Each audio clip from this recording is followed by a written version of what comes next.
Hello, everybody, and welcome to a new episode of the MinnMax Show, place about games, friends, and getting better. I didn't say MinnMax Show podcast. Let the record show. Kyle Bosman.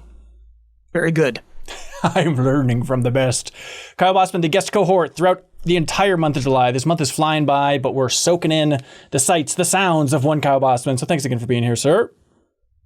Happy to be here. Sweet. We're also joined by Kelsey Lewin. I hope there's a secret guest on this show. Maybe there is. Let's find out. We're also joined by one Sarah Podzorski. Hello. Hello. Of course, I would say there is a secret guest because, as we know from New Show Plus last week and from the MinnMax Show last week, Rumor Meister is a character. A mysterious figure? Is that the best way to describe them, Kyle? Yeah, he's not a character unless he's not real. Are you telling me he's not? I'm saying character just like when you say that person's a real card. Yes. So Rumor Meister is this real card. He's quite the character. Yes, there's no doubt about it. They are quite the character. And I gotta say, Kyle, last week, that was your plan to fix the MinnMax Show? It destroyed. Views were up. Retention at the end of the podcast was genuinely up 5%. The average view duration for the MinnMax Show last week, because of Rumor Meister, was up 15 minutes. Is this a true thing? That's like a thing that actually happened? 100% YouTube analytics. He fixed it. He did it. It's happening. Yeah, you fixed it. So letting you know, everybody, stay tuned to the end of this episode of the podcast, or maybe at any moment it could drop. We do have a new message from the Rumor Meister, who's been hearing some real scuttlebutt about the game industry. There's no way. You got the Rumor Meister 2 weeks in a row? We didn't get him. It's not like we book him. He just sends us, or they send us, these encrypted messages. I have to unencrypt them the entire time. But if you want to hear some big gossip about the game industry, some hot rumors, some things that are too hot to be believed, then stay tuned to the end of the podcast, or whenever the Rumor Meister great message is dropping. That's huge, dude. It is huge. It's huge. Thank you so much. Hey, speaking of huge news, we got something really rare that's happening. Remember last week, we said, hey, if you support us on Patreon, if you like where MinnMax is going, you like where MinnMax is at, what MinnMax has done, you can support us and get a Steam code for Despelote. Well, this week, it gets even better because they sent over 50 PlayStation 5 codes for Despelote. We don't normally do giveaways for PS5 codes, so if you would like to directly support MinnMax on Patreon at any tier before July 14th and get a great code for a game on PS5 like Despelote, everybody, which is a slice of life game about childhood in Ecuador, but truly one of my favorites from 2025. We will DM you on Patreon with a PS5 code for Despelote if you support us at any tier before July 14th. We only have 50 PS5 codes to give away, so we will message on all social media if we run out. But if you jump in, even that $2 tier, you can upgrade to any tier as well, and we will DM you with a code on PS5 for Despelote. So thanks for Panic and the developers over there for making that possible, because it's nice to give a great game to folks who want to jump in and support independent games media. So Despelote, everybody, jump in while the getting's good. I got a nitty-gritty question. Yes, sir. You say you don't typically give away PS5 codes. Is that because they're like more expensive to produce? I think so. They're trickier to produce on the publisher and developer end. Sarah can probably speak more to this. But then at the same time, too, I should note this. They aren't region free. So this is for North America only for PS5. So it's trickier overall. Sarah, is that correct? Yeah, because you have to request it from PlayStation, and you can request it from Steam too, but Steam will literally just give you like thousands at a time. Right. Thousands. Which is nice. So there we go. We're talking about what to do for this episode of the podcast, what to cover, because we've got some odds and ends that we've been playing. Kelsey is ready to pop because she has been playing a ton of a certain game. Of course, that game is called... and His name you definitely know. I know the name. It's the 100-line Last Defense Academy. So we have a lot of things that we can talk about on this podcast. And we're like, how's the framing for this thing? Maybe we frame it as Game of the Summer. What game is defining our summer so much? Because like coming in after the 4th, I assume we all soaked up some suns for a bit and then realized like there's got to be a game of our summer. The song of the summer, we got it. But a game that's defining where we're at this phase in 2025. What's popping for folks? I'd imagine for a lot of people out there, it's Mario Kart World. You know, they want to try and have their summer defined by the new hot console, but I don't like, is Mario Kart World just something we're all quietly enjoying, but it's not like years from now, we're going to look back at the summer of 2025 and be like, Mario Kart World, that was the time. But that's what we're searching for. We're searching for the thing we'll look back on years from now. I think so. Oh, yeah, that summer. I mean, is it Mario Kart World for you, Bosman? I just want to let any listener of the podcast know that definitely, if you could see us, we look like 4 people who definitely soak up the sun. No, I was thinking like, here's the thing. I think there were crickets after you called Mario Kart World the Summer of the Sun. Sorry, the Game of the Summer, because I don't know. I feel like you kind of just like play it for a chunk and then you're like done with it. Right. Yeah. When was the last time you guys played Mario Kart? Like the last time you played it? I've put like 90 minutes into it. Wow. And like I like it. I'm just not like in a Mario Kart mood. I'm not like having people over wanting to play. And it's not like it has nothing to do with the quality of the game. It's just if you're not in the mood for Mario Kart, it doesn't matter how good the Mario Kart is. Yeah.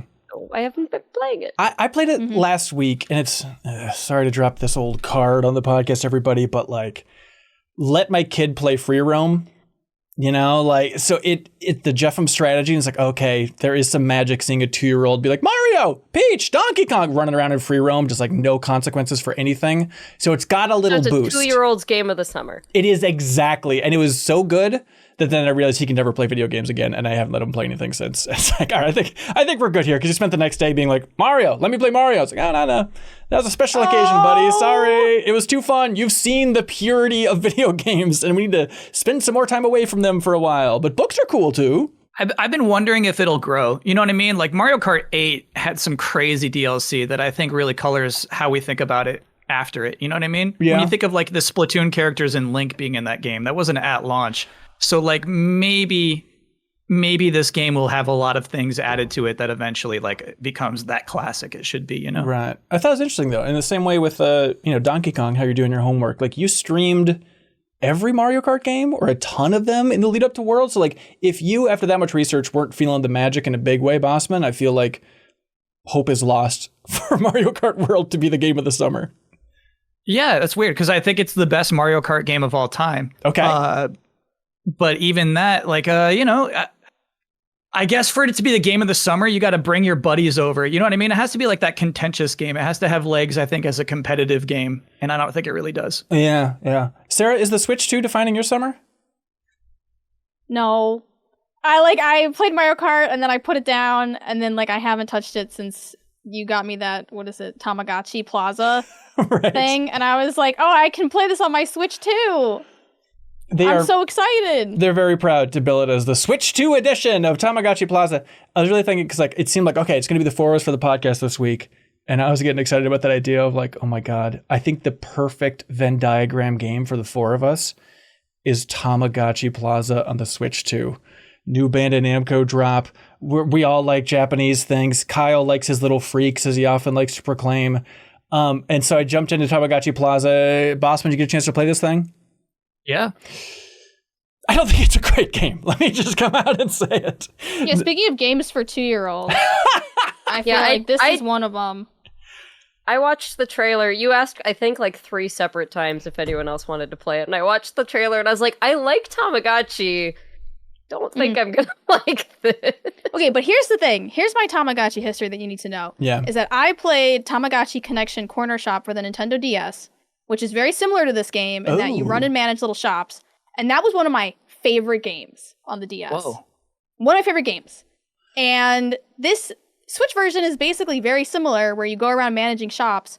But I found the lack of the tactile, like the touch screen, like, what is it? The little stick that you use on the DS, that not being in this game makes it a miserable experience. You want to be able, because Tamagotchi, you're used to touching them in like the handheld thing to begin with for the original thing. Yeah. Well, no, because it's like 3 buttons. So it's like, you're not used to using a lot of buttons with Tamagotchis. But like, my favorite game was like the takoyaki game on the DS, and you would like spin the takoyaki.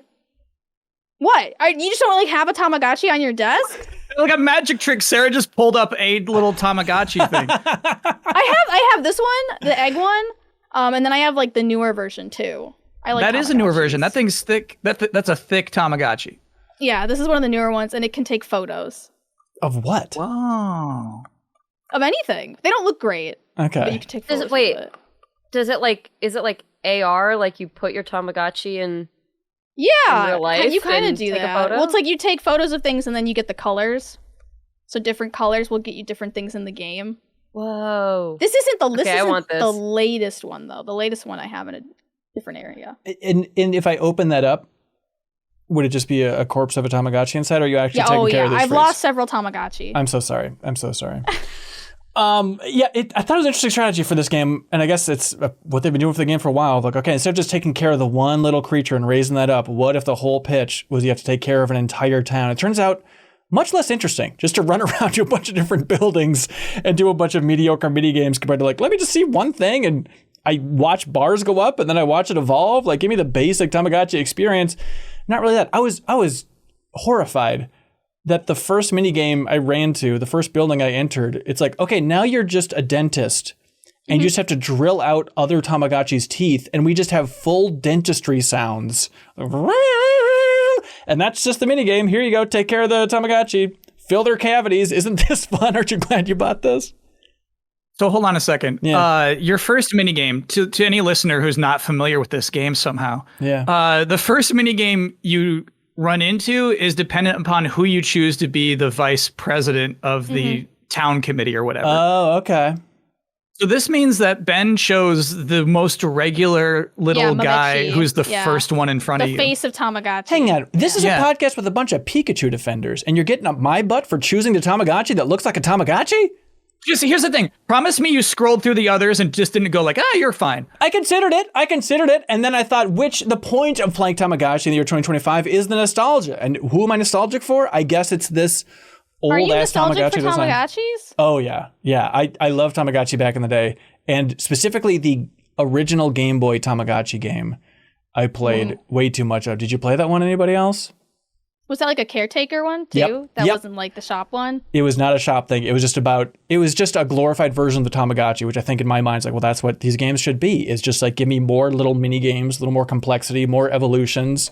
It looks amazing compared to a little handheld Tamagotchi and whatnot. And so much stupid time spent on that thing. But then even after playing this game for a while, I was like, well, is that just kind of the Tamagotchi experience of just as shallow as interactivity could possibly be, yet somehow, for some reason, people are hooked and they keep going with Tamagotchi? I think Tamagotchi has a really solid core fan base Yeah. that are absolutely obsessed with it. I still think my biggest issue with this game is it felt like they were trying to recreate the magic of Tamagotchi Connection Corner Shop, but without the DS stylus. It's literally just hitting A on things and then sometimes twirling your...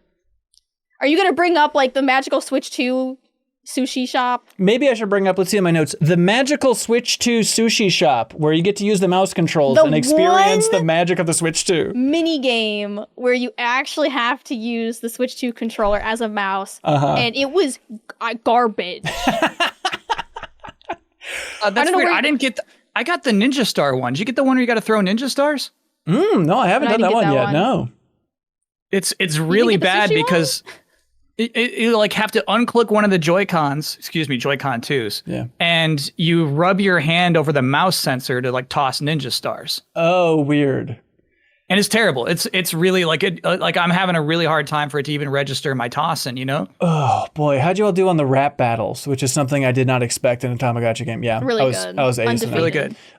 Kelsey, you should know that there's rap battles in this game with little Tamagotchi getting on stage and doing a rap battle. But it seems to be maybe I should reconsider. Well, it sounds great, but what if I told you that it's all just them saying really nice things about each other? Like, quote, it's a rap battle where they say, quote, you're full of self-love and I respect that. That's cute. I think All right. that's adorable. I'm Done and happier done. now. Yeah, not exactly what I was hoping for Tamagotchi Plaza. So it was a good attempt at being the game of the summer. Were you hoping for like rap battle takedowns from the Tamagotchi? You were hoping for like some Your Mama jokes in there? Something, instead of just like, a big guy being like, I like eating crepes. And everyone's like, good. Yeah, crepes taste good. The end. It's like, okay. I got the crepes That rap bars battle's too. all wrong, man. Mm-hmm. Yeah, I guess so. Crepes are Yeah, I great. feel like this is definitely a game like for children. Right. Because you're like, this is like really easy and simple. And then when you like level up your shops, it does get like more difficult. Mm-hmm. But never did I really feel like I really want to do like X mini game. No. I did like the dentistry one. I liked sick making the F. galettes. That was really good. The The glasses. bike repair is kind of cool. Okay, The yeah, bike try it. repair. Yeah, make the it look weird right. like DJ, the midnight DJ pool. That was deranged. I felt like was wild. I was confused about just what I was supposed to be doing in some of those where it's like, make a manga. And it's like, make it about a beach. I was like, okay, make a little 2-panel manga. That one was hard because they would be like, use Mimitachi. And I'm like, and then they'd give you options. And I'd be like, I don't know off the top of my head which one of you is Mimitachi. Because their names are like Mimitachi, Mamatachi, Mametachi. And I'm like, okay, who's who? Yeah, you can't win. You can't win. And they insult you. They actually say if you get it wrong, they're like, you should really get to know people around town before you play this mini game. Oh, I was just Googling. That's when I played. That was my first one. Oh, that's damning.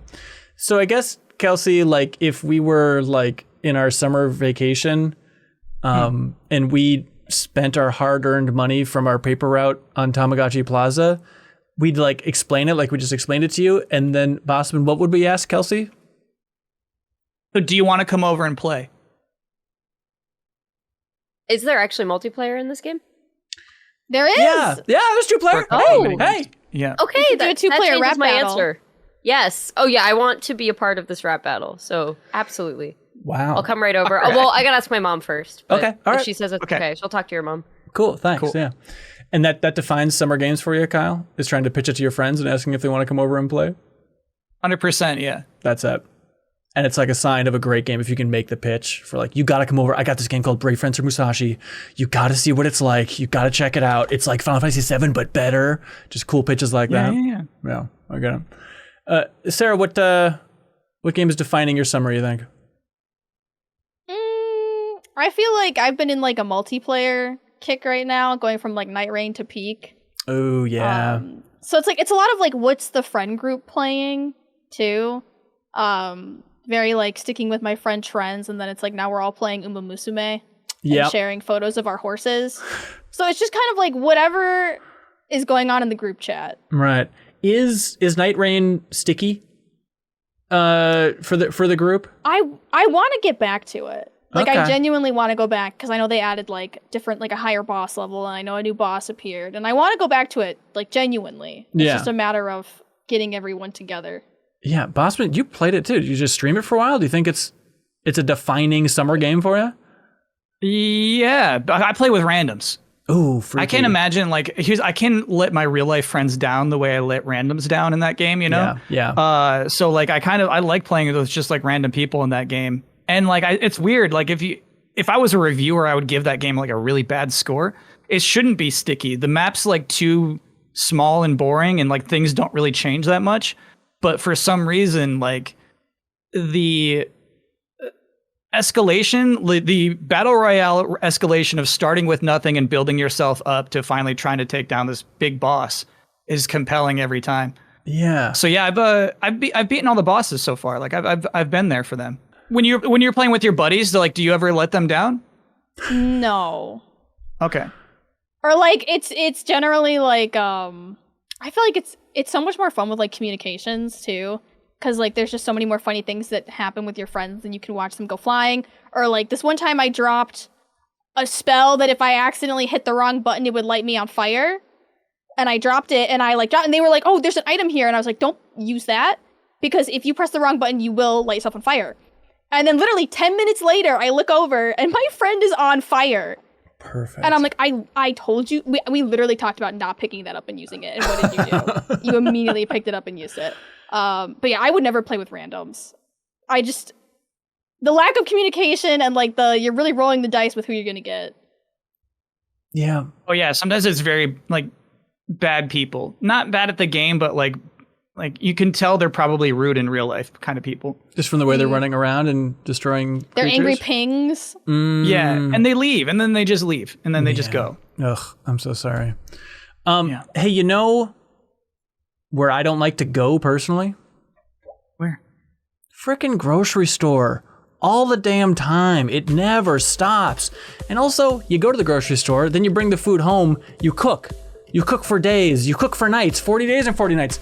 Well, that's where there's a service that comes into play called Factor, everybody. They want you to enjoy the summer, Sarah. Don't work in your kitchen for hours. What if you got a meal delivered right to your doorstep that was ready to go in 2 minutes? What would you say to that? Yes, wow. You'd say yes and wow for the record? Yes and wow. That sounds incredible. And then what if you heat it up in the microwave for 2 minutes and then you tasted it and you're like, this actually is very good. This is actually a good meal to have. Would you say yes and wow to that? Yeah. Okay. Wow. I truly love Factor. I'm always relieved when I have Factor in my fridge ready to go. And I was like, okay, you know what? If there's like some emergency lunch where I'm in a rush, got nothing good to eat, I can pop in a Factor, 2 minutes, ready to go. It is delicious and wonderful. They have a ton of different options. I'd argue 45 weekly menu options, Calorie Smart, Protein Plus, Keto, and more. You can enjoy more this summer. Get Factor if you want all the flavor and none of the fuss. Who likes fuss? Raise your hand if you like fuss. I didn't think so. Boo, fuss. Get out of here, Boo. fuss. That's what Factor's for. Get started at factormeals.com/MinnMax50 off and use code MinnMax50 off to get 50% off plus free shipping on your first box. That's code MinnMax50 off at factormeals.com/MinnMax50 off for 50% off plus free shipping. Kyle Bosman, that code one more time. Factormeals.com/MinnMax50 off. Follow the link in the description, please. How many N's in MinnMax? There's 2 N's in MinnMax, just in case anybody was curious about it. Yeah, we got it all. Cool. Yeah. Kelsey, what's your summer experience been like, gaming wise? Yeah, so I've been enjoying the beautiful sunshine and everything with a game all about sci-fi horror and ethical choices and children dying and the fate of humanity. It's called 100 Last Defense Academy. Even I don't know the name of that game that I've put over 100 hours into. Yeah, it is a couple of ex-Spike Chunsoft people who split off, made their own company. This was a few years ago, but this was kind of like their big swing. They're kind of like betting the company on this, and I don't know if it's. I hope it's going well enough that they can keep going. Yeah, it's got like 4,000 or 5,000 reviews on Steam, so not a disaster on PC, but not exactly the huge success. Umamusume does have 8,000. Okay, yeah. Can't all be horse girls. But like, this game came out, I think, almost literally the same day as Expedition 33. Oh, so really? It was looking dire there for a while, and so I'm finally getting around to it. It's the creator of the Zero Escape series, like 999 and Virtue's Last Reward and all that, and the creator of Danganronpa. I am not historically a big Danganronpa fan. I like visual novels in general, and I do like the Zero Escape series, or at the very least I really like 999. So I was like, I kind of have no idea if I'm going to like this based on, one writer being a game that I did really like and one writer being a series that I'm kind of meh about. But no, I really like this game. I think that it's a game. So again, I've put over 100 hours into it. It has 100 endings. It is a sort of like sci-fi story about a bunch of high school kids who are the last hope for humanity. They're battling against a bunch of people trying to invade and steal some secret weapon that becomes revealed later on as you play through.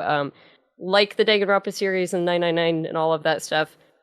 Tons and it's tough to talk about the story without getting into major spoilers, so I will just leave it as like a character-driven visual novel with lots of ethical themes and sci-fi cool stuff going on, and if that sounds up your alley, you might enjoy it. But the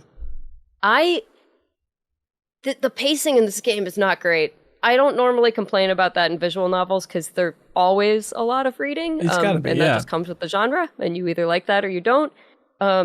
Kind of wish this game were called 70 Line Last Defense Academy. Kind of wish it would pick up the pace a little bit because it did take me a while to kind of get into the groove of it. Now that once you get through the first ending, which is, the main game and kind of sets up the rest of the 99 endings for you to explore, then it starts to kind of feel like you're going at a good clip, but it takes a while to get there. But so it's visual novel elements, and it is tactics-based gameplay. The tactics part, fantastic. Really? Some of my favorite tactics gameplay I have played in years. There's no grinding. There's basically no leveling of anything. You can, after you've put in a really, really long amount of hours, you can eventually level up people's skills just a little bit. you're always only doing like between 1 and 5 damage. So it's always just like a very Wait, that's clear... so low. You're making me upset. but it's also like very clear, you know, like you're not Sure. you don't have to really think about like scaling things at all. It's just like Do they scale like when you get an ending? Does it start from the beginning and then you start all over again? No, so it's on like a timeline, and you make choices in this game, and you actually like can go back and look at this big branching tree, and you can just kind of go to any point in that tree and start from there.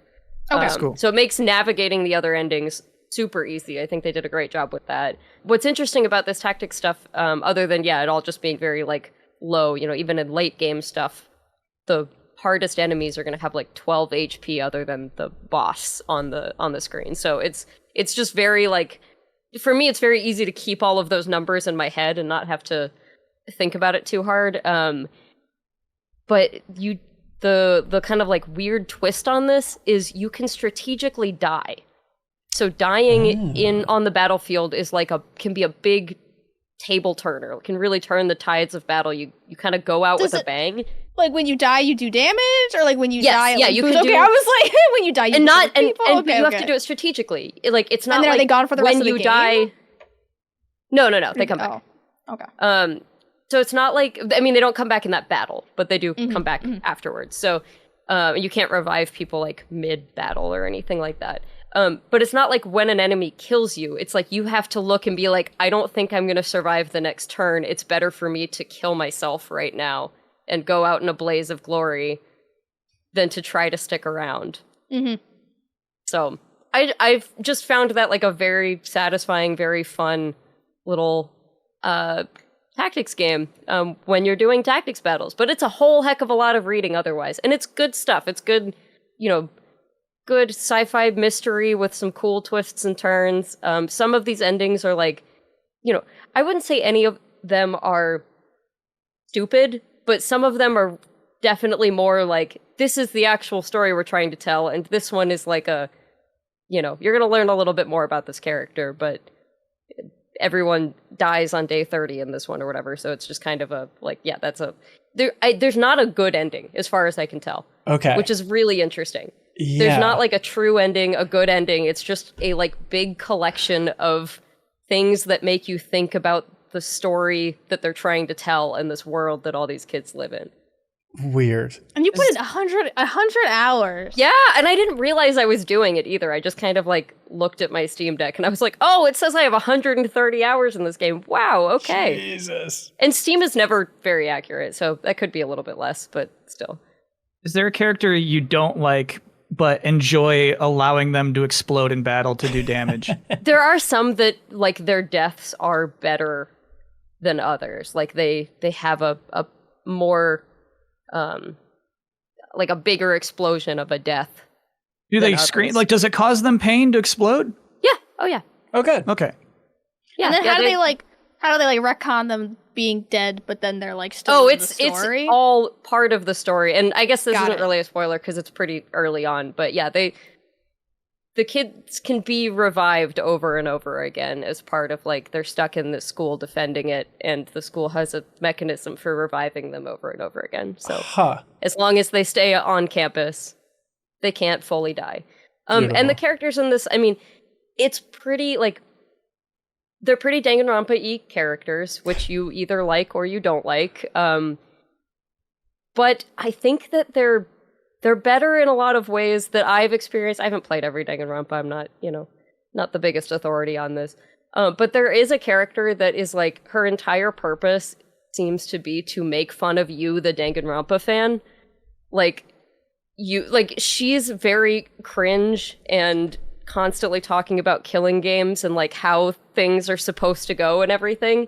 And it's like, I've just found the inclusion of this character to be very, very funny. Like, it is constantly making fun of you for playing this game and for enjoying the other games from this creator. That's nice. I think gotta have it I like in there. that. That's my perspective on like Danganronpa fans is they're like, oh, it's so intense. Like, you get to watch people being brutally murdered, and like if you can't handle that, you're a loser.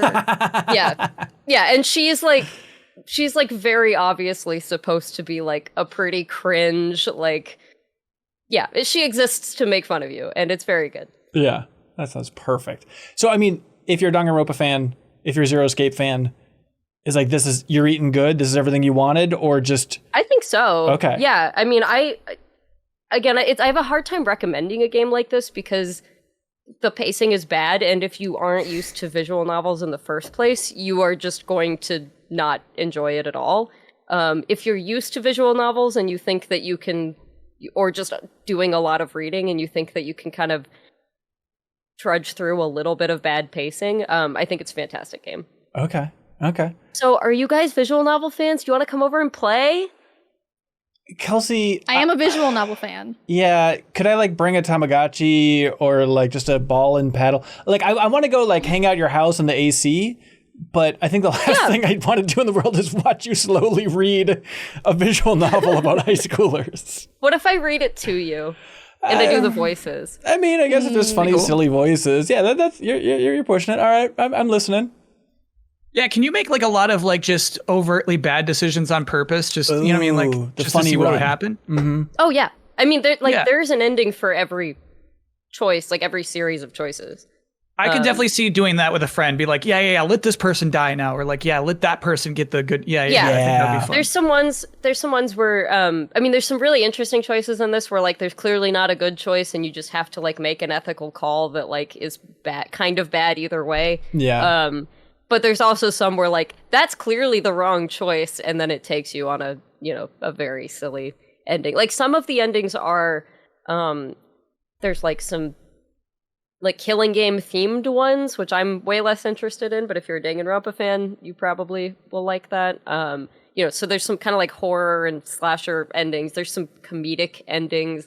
They're not all like important parts of the overall story they're trying to tell, but there are a lot of endings where they do kind of illuminate a lot more about what's going on in this world, and you learn a lot of things that are very hidden from you the first time around. I think that is a cool way to like flesh out a world and overall story. Is just like 100 different branches of a tree. And it's like, we can be really extreme with these paths because it's going to be an ending. And then when you zoom out and see the entire tree, you get a full scope of what this world actually is. That's a cool idea. Yeah. And I'm at like 11 endings right now, I think. Oh, God. So okay. I don't know. At 100, I literally just checked my Steam to see what game I have at 100 hours. None this year.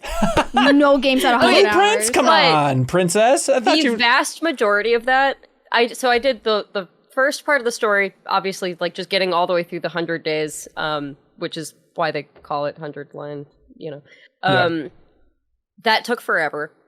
The second ending I went for was the other longest ending. Past that, you can just jump back to any point on this tree, and like, sometimes it'll be a little bit longer or whatever, but like for the most part, like you can, once you've done that, you can be like, okay, I can knock out these 4 endings in like 2 hours. On like day one, there's probably like a big decision you make. Yes. And that's why like that's the 2 longest. Sure. Yeah, exactly. Yeah. So you just like basically the one that I did gets you all the way through the 100 days again with like lots of changes. Like so many things changed from the first time around. But you can actually skip battles once you've done a, this branch before, and it's just going to be the same battle as when you were on this other branch. It's just like, do you just want to skip this battle? Do you want to skip this? There's a lot of like free time in the game that's meant to, the kind of standard stuff where you're like leveling up your bonds with people and leveling up. I knew what I was going to say. There are relationships, aren't there? Feels bondy. Yeah, but not really. Like it's kind of, it's again just to kind of flesh it out for most things. Like you do have to level up certain things in order to, like, for instance, you can build traps later in the game and like walls. At a certain point, if you want to build more than like 4 walls in a round, you have to like get your science up a little bit more or whatever. So, I mean, there's a little bit of that, but once you've gone, I mean, now that I have gone through the 2 longest ending things, like everything's maxed out. I don't have to do anything anymore. Yeah. So I can just skip everything. Well, that's nice. Switch and PC for the 100 line Last Defense Academy. It's your least favorite question, Kelsey, other than will we come over and play this with you? But like, I mean, top 10? I think it's gonna land on my top 10 this Okay. year. Like it's certainly not dethroning like Expedition 33 or anything like that. But I've been Right. really enjoying just a story that is this fleshed out. I don't think more people should do that. That would make every game way too long. Right. But I think it's cool that there is a game that is like, yeah, that we've really thought about every corner of this world because you can make all these different decisions that will illuminate more pieces of it. Yeah, love it. We had a lot of people write in about their game of the summer, Bosman. You wouldn't believe it. Floof Queen Emily here, she writes in and says, my game of the summer has been Rematch. I haven't played a competitive PvP game that's this much fun since the glory days of Overwatch. Brent I Carroll. would watch my friend play Rematch. I'd be into that. Yeah, I think that'd be a great one. In a beanbag. Watch. Oh, it'd be the best. Brent Carroll says, Rematch is my game of the summer. Easy. Maybe by next summer, people will learn to pass the ball. This is Brent for you. Matthew Horniak says, my game of the summer has been Ghost of Tsushima. J Herb says, my game of the summer has been Oblivion Remastered. Tom Bryan, Pikmin 4. I love that. Pikmin 4. Good summer game, Pikmin 4. Chris Fantry says, my game of the summer so far is Monster Train 2. I love the factions they added, the new mechanics they included into this awesome sequel. Takashika Tano 3 says, I am obsessed with Death Stranding 2. So far, it is by far my game of the summer. I'd have to imagine that's for a lot of folks out there that this summer is the Death Stranding 2 summer. Sarah, are you streaming Death Stranding 2? Mm-hmm. I streamed the first Death Stranding, and it makes for like really good stream content. Okay. I don't know how to like describe that people who don't stream or like watch streams, but it's great stream content. Is it because you're having fun, or is it just everybody in the chat can say, what the F is this every once in a while? It's a lot of like what's going on. Yeah. A lot of just really weird, like you're just watching a man walk and sometimes trip. Right. And then you're like, ha ha ha, he fell. And then just random goofy things. Do you like the game? I like Death Stranding 2 more than Death Stranding 1. I feel Okay. like somebody took Kojima's hand and gently told him that the game also has to be enjoyable. Like, he can't, like, they're like, unfortunately, Kojima, like, we really have to redo some of this stuff. Because, like, in the second game, they made it so, like, you don't, in the first game, it was such a big deal to kill someone. In the second game, they were like, all your bullets, they won't kill. Like, Right. nothing kills. So they kind of, like, retcon that. There used to be way more BTs in the first game. I remember having to walk around, like, giant swamps. And in this game, so far, I'm only like 10 hours in, but that hasn't been an issue. The destinations have been closer in the beginning. Okay. Because in the first game, you had to walk really far to some places. Right. And in this game, I feel like they closed the gaps. And also the addition where it feels like Norman Reedus and the characters actually interact more versus Norman Reedus just watching the characters, like do a little like skit. So, like, I really like that you feel like you're more involved in the story. Yeah. I still feel like Kojima has a tendency to over-explain some of the intricacies of his world building.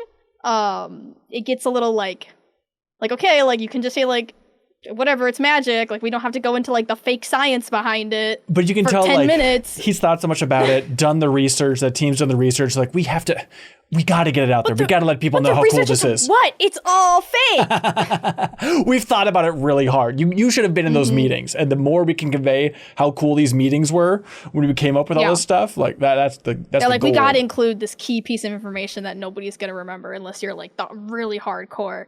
But I still feel like whenever I play Death Stranding 1 or Death Stranding 2, I feel like I'm quite literally like Norman Reedus. Like, I stumble through the entire game. Like, I feel like I'm just constantly stumbling. Not, like, in terms of literally, but just, like, the way the gameplay works. Right. It doesn't really feel very smooth to me. And, like, I only have since done, like, a few boss fights. But I'm like, okay, this boss fight was embarrassing for me. It was embarrassing for you. Like, what's going on here? Like, I feel like they still haven't gotten a good way to, I don't know, like, work the combat more into the actual game. Well, I don't know.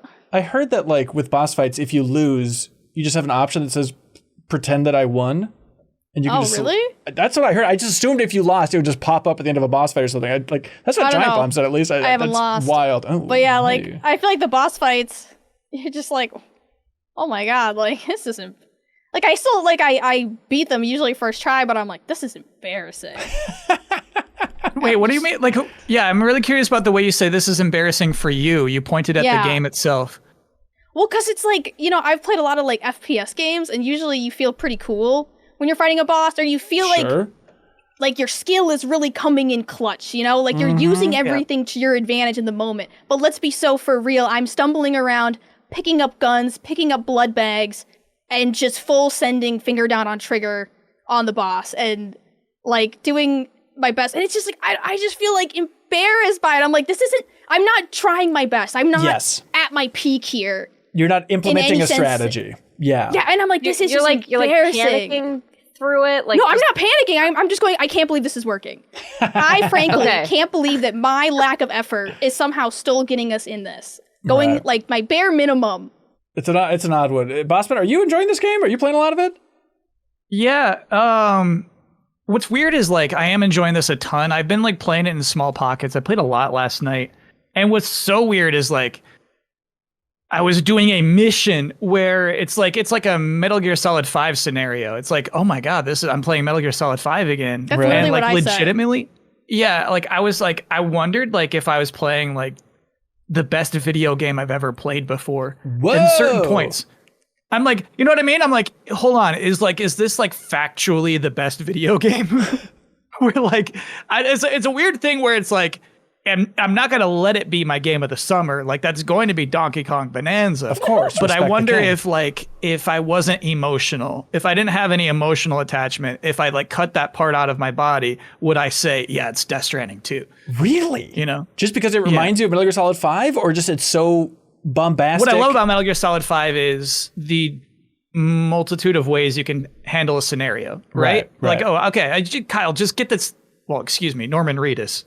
Sam, get this thing out of there. Get this thing out of there. Here's a base where there's some people crawling around with guns. Get that thing out and then move it over here. Do it however you want. You know what I mean? We don't care. Just do it however you want. I love that. That to me is super nice. And so like that it does have so many different ways to handle those scenarios. I love that. And I think Sarah's right. I don't think there's been a boss fight I've done yet that has that kind of like cool Metal Gear Solid 3-ish way of like, oh, I can outthink this one actually. Right. Boss fights are just kind of like shoot and kind of do an awkward jump when something comes close to you. Yeah. I mean, is there a universe? Is there a conceivable world that we'll live in this December where your top 10 games of 2025 are Donkey Kong Bonanza #1, Death Stranding 2, On the Beach #2? I think there's like, what I fear is there's a real shot of Death Stranding 2 being #1. Why are you scared of it? Embrace it, man. Nah, because I'm a Donkey Kong guy. You don't need to be a Donkey Kong's Kong feelings. Guy. Hey, Donkey Kong has to earn it. You can't just ride on him smiling and go "Oh, oh, oh," and petting Pauline's head. Kind of similar games, like you're both just playing like a man with like a small child attached to him. Oh, in interesting. A way. So it's like, which is the best I have a child that I'm utilizing for gameplay game? That's what it's going to come down to. I'm afraid it's going to be Death Stranding 2. I'm not sure Donkey Kong's going to pull it off. Right. Certainly the lore is more confusing in Donkey Kong, so at least it has that going for it, I guess, if you really want to try and overthink it too much. But all right, hey, report back, man. I want to know, end of the year, where you're at with these two. Because you want to come over and play? Death Stranding 2? Yeah. Yeah, I do. I really do. It is eating my soul alive that I would dare call myself a Kojima fan, but I have not gotten into Death Stranding 1 or 2, and I haven't disliked them. Wait, you haven't played? I've played like an hour and a half of both at this point, and it's embarrassing to me. It's like I just need to lock in and just go on the beach. Why am I scared of the beach? Just soak up the sun. That's what the summer's all about. I need to go back. No, I get it. That's why I was just playing it in pockets. Is like it's tough to like play that game for a long time, I think. Yeah. I'm not like a big Kojima fan or anything, but I don't know what it is, but I have whatever that same thing is as you, Ben. I'm like, at first I was convinced that it was because I thought Death Stranding sounded stupid. But now I've like listened to more people talk about it, and I don't think it's that. I think I am just intimidated by it. I don't know. Yeah, I think it gets put on a pedestal. The gameplay is not as complicated as I feel like people try to make it out to be. Right. To me, it just seems like it's a game for people who have literally played every other game. And it's like now they really need something different. Like they're looking for anything different, and I feel like Death Stranding is a good one. Like if you haven't been playing a lot of games, like if you're like, this is my, I'm playing a game for the first time ever in my entire life. What game should I play? I would knock Death Stranding 1 and 2 out of your hands, and I would say no. Right. Wait until you're like 100 games deep, and then you can play Death Stranding. Yeah, I'd compare it to like watching Robin Williams doing stand-up, where it's like he goes through a lot of things, and like some of those jokes are like not even funny. You don't even get why he said that, but he's already like deep into his next joke by the time that one's over. You know what I mean? Yeah. So like if you want to understand everything Robin Williams is saying, like it'll take a while, but like you're still having a good time just like laughing at the parts that are funny. Yeah. I feel like Death Stranding is a lot like that. I get where like that. you don't have to engage with it deeply. Mm-hmm. Yeah. Do you also get really anxious watching Robin Williams clips on like late night and stuff? Because you can see the host laughing, but if you're in a sober state of mind, it's like, there's nothing funny actually happening here. Rob Williams has some good jokes every now and then, but like everybody can relax. Recently also, I was watching some interview with Ryan Reynolds, and he has like that modern day thing too, where he says a bunch of stuff that is not funny by any metric, but it's like, well, I guess he's default the comedy guy. And so if you're talking to him in a video, you have to laugh. You know what I'm talking about? Ryan Reynolds is the comedy guy default? That's his persona. He talks as if every line he's saying is freaking hilarious. But you're saying there's not a direct line between Robin Williams, Don Rickles, Ryan Reynolds. He's not the new successor in this twisted like the best age. we got these days. Yeah, I get what you're saying. Yeah, that's it. He's going to be voicing Mr. Potato Head in Toy Story 5. They're making another Toy Story? They are. It's not important. That's not really true. Mr. Potato Head has a voice. What do you mean by that? Yeah, what happened to him? The reference I was going for was that Don Rickles died, so they got Ryan Reynolds to replace him. Mr. Potato Head died? Yeah, a brutal death. That's how I find out? Didn't you notice in Toy Story 4, they like recorded 4 lines of dialogue with Don Rickles where he's like, hey, over here, you hockey puck. And I haven't seen Toy Story 4. I feel like, to me, canonically, Toy Story ended at 3. Oh. And I don't, anything past that, I just don't accept. Quentin Tarantino style. Interesting.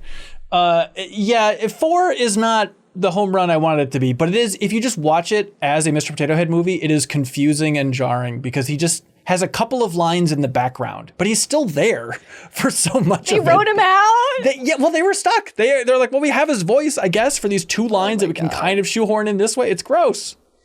Here's something I would appreciate from the comments. Yeah. Chime in if you knew Ben was joking. Hey. You just need to talk like everything you're saying is funny so that people laugh, even if they don't get the joke, they don't know it was a joke. It was a meta commentary.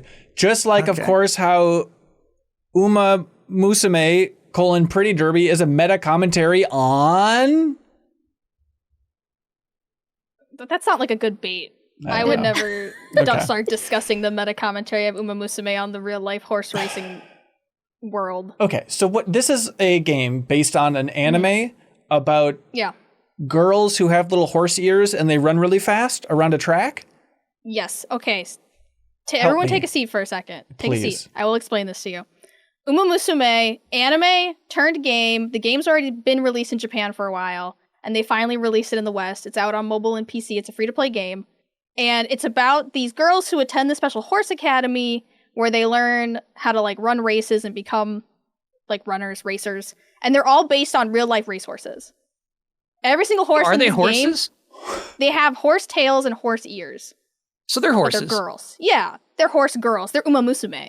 But yeah, their shoes have horseshoes on the bottom of them. Okay, like all of their shoes have a talking. horseshoe, but they don't have horse feet. They have human feet in shoes with horseshoes on the bottom. And it's like, are there humans in the world? So like, are you a mutant? I think there are humans in the world. You're Umamusume. You're Umamusume. I think there are other humans in the world. But the only people who run are the Umamusume. They're like special. Because they're just naturally faster. Yeah. Yeah, and they're horses. And the part that I'm confused about is it's tearing up the charts. I guess it's easy to be like, anime girls running really fast? What a silly game. Let's see what this is all about. But correct me if I'm wrong, this is also, you would argue, a good game? Like the racing is fun? They put drugs in the horse game. Oh. Like, I've been watching, like people keep DMing me and they're like, are you playing Umamusume? And I'm like, no, why do you ask? And some person literally just said like profiling. And I was like, okay, fine. I'll play Umamusume because people are obsessed with it. And I started playing this game at 9 p.m. and I did not stop until 2 a.m. because I had to, not because I wanted to. Jeffem style. Oh no. Absolutely Jeffem style. So what it is you basically, it's similar, it's kind of a combination between like Idolmaster and like a roguelike almost. Huh. So they have a career mode where you get an Umamusume, you pick one to train through the academy, and there are a series of races that you have to compete in and goals you have to meet per race. It could be like come in the top 5, top 3, like, or win, or like anything like that. But you have certain amounts of days between each of these major races, and each day you can choose to train your Umamusume in a different stat. So there's like speed, stamina, power, guts, wit, and all this kind of stuff. So you have to sort of train your Umamusume in what you think she'll need the most, and she has an energy bar. Yeah, speed. Well, no, not speed. Not speed. There's for all one of stat them. that matters. It's speed. No. Because each horse has their own sort of specialty, right? So there's like a strategy to this. There's like the front runners, the pacers, the late game players, and the end runners, right? So it's like if you have a front runner, speed, right? You want her to go as fast as possible so nobody can catch her. But if you have like a late game to end Umamusume, you need to put her in power because she needs to push her way to the front. Because sometimes like your Umamusume will get like boxed out and she's literally not strong enough to make it past the other girls. So you have to balance that. And then there's like a series of special abilities you can unlock for her, like ults that she can use on the racetrack. But basically you have like 5 days, 11 days to kind of like train them up and make sure they're at their best for the race. And then you put them in the race, and when they're racing, you can only watch. You can't do anything. Okay. You can only watch your girl and like root for her and hope that she makes it. And I swear to you, my heart, some of these get my heart absolutely racing. Really? There are some neck biting, like not neck biting, but like nail biting, like they're neck to neck, and you're like, run, gold ship faster, like you gotta beat them. And then they'll win, and if they get in top 3, they do a little idol concert at the end of the race. Shut up. And yeah, so at the end of the race, if you get first place or if you get top 3, you can watch an idol concert. Well, they will sing a song. And then they get fans. So like based on like what position you get in is what position you get on stage. So you get first place, you're main girl. You're main girl on that stage. And everyone's gonna see you and you're gonna get so many more fans, and fans also help as a stat. Of course. So and then you go through, and if you lose or if you don't make a goal, your horse basically retires. Like she's out. Career over if you don't make a goal. Okay. And then she just goes into like your team and you have to train up another horse. Whoa. That's crazy. It is some real Tamagotchi pleasure. This is the Tamagotchi game I should be playing. This is more of a Tamagotchi game than the Tamagotchi Plaza game. Right. I don't have to make stupid sunglasses or anything. Are there villains? There's not like villains per se, but your horse does get like a rival who is also based on their like IRL rival. So like the races you run in a career for these horses are based on the races that they ran in real life. So they're all based on like actual races that these horses ran in, which is similar to the anime. And it's like, I was playing like Die with Scarlet and her rival is like Vodka, the horse. And they have been rivals like IRL too. And they're like in these races and there's like a visual novel to it. But because I'm a serious horse trainer, I literally just skip it. Smart. You can literally say skip and it'll just fly past. I'm like, I don't care. We're here for one thing and one thing only, and that's winning. Yeah. Yep. I think you're So smart. there's no like bad, nasty horse girl. No, there's no like, they're all nice and the villains are misunderstood. Because it's also it's like sports anime style. Okay. You know? Yeah. Sports anime has like bad nasties is the thing. Yeah, but aren't they like, they're like bad nasties, but it's like the worst thing they do is like, but I think the anime probably does. But the game doesn't. The game, I don't know. Like the horses, there's, what is her name? Like Rice Shower? Or something, and she's a horse, and her name's Rice. Well, they all have names like Gold Ship, Rice Shower, Special Week. They're based on real horse names. you know horse names, right? Yeah, you know horse names. I shouldn't be surprised. Like, sure. I've been learning so much horse lore from these. They're like, oh yeah, Rice Shower. So like, what happened to her is her horse got injured on the track in 1998, and then they couldn't get her off the track, so they just euthanized it. What? And her anime girl has a knife? In the middle of the track? Yeah, they just killed this horse in the middle, like the race ended and they just went out and like pour rice shower, dude. Oh my god. What the? So what does she do with the knife? Does she have high power stat? In her special ability, she like runs at you with it. I'm like, what? That's really cool. Are you killing me? Yeah, that's cool. But like, yeah, it's like the Easter eggs they put in these horses are just like so fun. Do they have to like license the names of all these horses? I think so. What a pain in the butt. I think you have to like ask permission. Who wants? Is it adding that much to be like, look, I'm training up Seabiscuit right now? Literally, I think it means a lot because they're all like there's like legacy horses. So like you have like entire lineages of race horses in this anime. And like lines of like prestige. Okay. The breeding is a weird angle I hope they don't get into in a big way. No. Okay. You pervert. I'm like so much more interested questions. in this knowing that it like I love the idea that this teaches you real history. Maybe horse racing history isn't like the most important history to be an expert Don't in, say but like that. I think this is cool. Mm-hmm. I want to but now I'm like I don't know how to pick a favorite one because do I have to learn about the real life horse and then pick the anime girl from that, or do I pick the cutest anime girl and then I feel like whatever calls to you, whatever sings to your soul. Okay. It's kind of I'm literally just gotcha though, scrolling right? through the characters right now. It's just going to be the one that you get is the one that you're going to like. They give you when you start they give you like 5 horse girls to start with, and then you can obviously the gacha thing is like you roll for more. But I've been pretty chill with the ones that I've gotten. Have you had a horse die or retire? I've had. Well, the thing is it's kind of in that roguelike aspect. You want them to retire because then they come back and they will support your next horse. They end up being like the trainers, the inspirations, the one who came before. Right. And you level them up through grades. So there's like GF all the way up to A. And it's like when you retire, like if her highest stat was to C or something, she's like a C rank horse. And then she'll go on to support the next horse. And then you take the horses that have retired, they're called veteran Umamusume, and you make teams with them. And then you will compete against other players with your team of veterans. That's cute. That's beautiful. There's a lot going on in this game, and I am obsessed. I mean, like Northern Lion was streaming it. You were talking about in the Monday meeting. Like the strategy is deep enough for Northern Lion to stream it. I mean, this is the amount of systems in this game to me is insane. Absolutely insane. And like I feel like I haven't even scratched the surface when it comes to like real strategy. Right. Because you can pick in a race, you're like, do you want your horse to be a front runner? Do you want her to be a pacer? And depending on what the other horses are choosing is where you want to put her in the pack. And I'm like, I don't know. Yeah. I just put her where there's like the least amount of people and I don't think she's going to get boxed out. But yeah, I'm learning so much. Good. You know what? You felt like you were a fake ass horse girl fan in the past, and now you're becoming a real horse girl, Sarah. Congratulations. I'm invested in these horses suddenly. Hell and now yeah. I want to watch the anime. Apparently season 3 is like absolutely wild. Oh, Digimon style. Perfect. If you want to see more of that game, Haley and Sarah played it for New Show Plus. It won the poll. We had Kyle Bosman fixes the MinnMax show episode 2, but the problem was it was fixed from episode 1 of the New Show Plus. So yeah, they had to move on. So barely beating it out in the poll was Haley and Sarah playing this.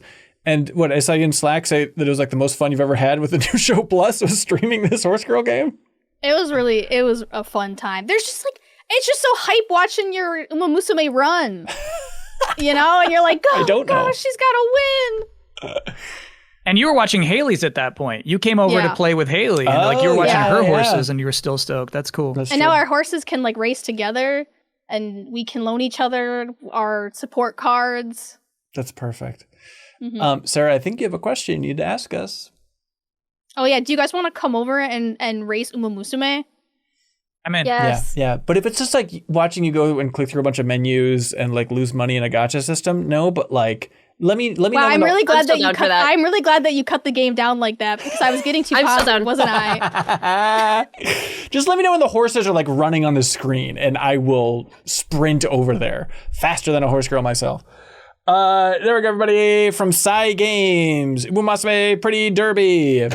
Oh, by the way, if you're watching this and you're saying, why aren't these freaks talking about Ghost of Yotei, like everybody in the gaming world should be. This was recorded before the State of Play. We haven't seen that, but we do have a reaction stream if you want Haley and I and maybe some more folks reacting to the new gameplay from Ghost of Yotei from Sucker Punch. Check out MinnMax's YouTube channel for that big reaction stream. You know what I love about summer? No. These video games? Video games, but also the beaches. And you know my favorite beach to go to load up the car and drive on over? That's Stranding 2 on the Well, that's a very logical guess. Play that. No, of course not. I'm It's talking like Turtle Beach? Of course, it's Turtle Beach, Oh! my dear boy, Turtle Beach. They have sent over the Stealth 700 series headset, which is just lovely. Like I rearranged, like our loft area, Sarah, just to take you inside my house and rearranging stuff. Where I moved like the TV out from the little side room. Now it's like front and center. So I'm like, okay, I'm gonna be playing in a more public space now with the family around. So I need some good headphones. So I got the Stealth 700 series, thanks to Turtle Beach. And you know, gaming these days, it's like, all right, what's the battery life gonna be on this headset? Is it gonna be like PS5 controller level where it's down to like 36 minutes where you have to charge that stupid thing once again? No, Kyle Bosman. The Stealth 700 series, 80-hour battery life. That's huge. That's huge. It's truly huge. Sounds great, Stealth 700 series. And the nice thing too is, well, first of all, you can get that 10% off your entire order with the promo code MinnMax if you go to turtlebeach.com. 10% off the entire order at turtlebeach.com. But the nice thing too is you can go to turtlebeach.com and it's not just a bunch of headsets. If you feel good about your headset, hey, more power to you. But they got more stuff. They have flight and racing simulators, controllers, keyboards, mice. They say that Turtle Beach is the ultimate gaming cheat code. Actually, I've been using doubling up on Turtle Beach stuff recently, where I got their Victrix fight sticks. So I've been using this on my PC. That's also available on their site. 10% off of that as well. Fight stick guy? I'm becoming a fight stick guy. Let's talk about it after the ad break. But head to turtlebeach.com, use the code MinnMax for 10% off your entire order. That's 10% off your order at turtlebeach.com with promo code MinnMax. After you purchase, they'll ask you where you heard about them. Please, you can support MinnMax and tell them that we are the ones that sent you. Get the ultimate immersive gaming experience with Turtle Beach today. Do I not seem like a fight stick guy, Kyle Bosman? You don't seem like a fight stick guy, and listeners don't even know. It was like a shiny blue one that had Kazuya from Tekken on it. It's very right? good. It's Is that what I saw good. there? Yeah. Now, I'm not a Tekken guy, but I use it because it's a long saga. We really talk about like my summer games. I feel like I'm just repeating myself last year because my summer games are really the same as last year's summer games, which is Marvel vs. Capcom 2. I got like one of those arcade 1-up things. And so I've been playing that a fair bit, but I'm like, you know what? I don't want fight sticks, so I can play it on my PC as well in addition to the actual arcade unit. And so it does feel just so much better to try and like, all right, let me try and learn a little bit more how to play this game using this. Do you feel like that's like a dying art, Ben, as a newly come out fight stick guy? Yeah. How do you feel about the new like modern control schemes that more and more people have been using? I hate them. Games? If anything makes fighting games more accessible, kick it to the curb. Keep this an exclusive cool guy club. Please, I need my reasons for living. No, obviously, I don't care at all. And it's not like they're saying that you can't use fight sticks with that. They're accommodating everybody at this point, you know? For every version. I swore you were like a Kentucky Route Zero guy. If you ever call me that again, I'm going to come over there and I'm going to play some summer games with you. And the summer games are give Kyle the swirly, tell you that much. No, don't swirly me. Bring the fight stick. I didn't know you're like a fight stick guy. Yeah. Don't bring that, dude. That's crazy. That's the thing, is I feel like, now that I've known you for several years, I feel like every year you say things that, like, you clearly want to be a fighting game guy. Yeah. Like, right. Deep down in your heart, you want to be a fighting game guy, and, like, you're still not. Aggressively not. I think that's fair to say, right? Like, you're not a fighting game guy, correct. But, like, you're now making some choices that are, like, trying to affirm the inner you that really wants to be the fighting game guy. Like, you're like, I have a fight stick now. That's another step closer. Right. So maybe one day you will make it there. As long as you never see me play a fighting game and judge my gameplay, then I'm totally appearing as a fighting game guy, and I'm exactly as cool as you expect fighting game guys to be. There's no doubt about it. I got an idea for New Show Plus next week. Yeah? Yeah. What is it? It's you playing fighting games. Actually, Ooh, and then the camera has to be on the fight stick, like the professional players. Definitely, One yeah. on the fight stick, one on your face, and then one on the game. Right. Oh, you're gonna see so much sweat on my hands as I try to remember. Okay, what is the one move I remember Tronbon can do in Marvel vs. Capcom? I think she can lift a rock with heavy kick. Are you a Marvel vs. Capcom guy, Kyle? Since you're a big Marvel guy. Yeah, absolutely. But I've accepted I'm trash at fighting games, and I'll just like never be at that level. What I love about fighting games is the rosters and like watching them do their supers. So typically, like any fighting game that comes out, I'll just like play through the story, just like get a good vibe with it, and then just put it away, put it back on the shelf. Yeah, I get that. I had an epiphany this last weekend playing some Marvel vs. Capcom over the 4th of July. Where it's like, I just have matches with my nephew. It's like, all right, let's just choose all Capcom characters. Let's choose all Marvel characters. Just trying to shake it up. Like, let's do some weird freaks. And so on a whim, I chose, I think for the first time really, the Marvel character Omega Red. Turns out he's freaking sweet. Do you know Omega Red? Do you know about this good bloke? Yeah, I think he's Russian. Yeah, he's like a Russian Wolverine, but instead of like little claws coming out the top, he's just got basically like Doc Ock arms that come out from his wrist, like a Spider-Man type thing. And so he's got like Dhalsim level huge arms. Yeah, it's super sweet. So he's one of my new mains, in case anyone was wondering. But Bosman, you're the perfect person to have here, because another one of my big summer games, carried over from last year, of course, is Volfied, which I learned about. Volfied. I learned about it from Delayed Input. Because Hamster made a port of it last year, and you showed the trailer, and you're like, how could this game possibly be fun? Do you remember this? Gotcha. And then I played it on my main cabinet. It's like, not only is it fun, it is up there for my favorite arcade games of all time now. It is so damn fun and weird.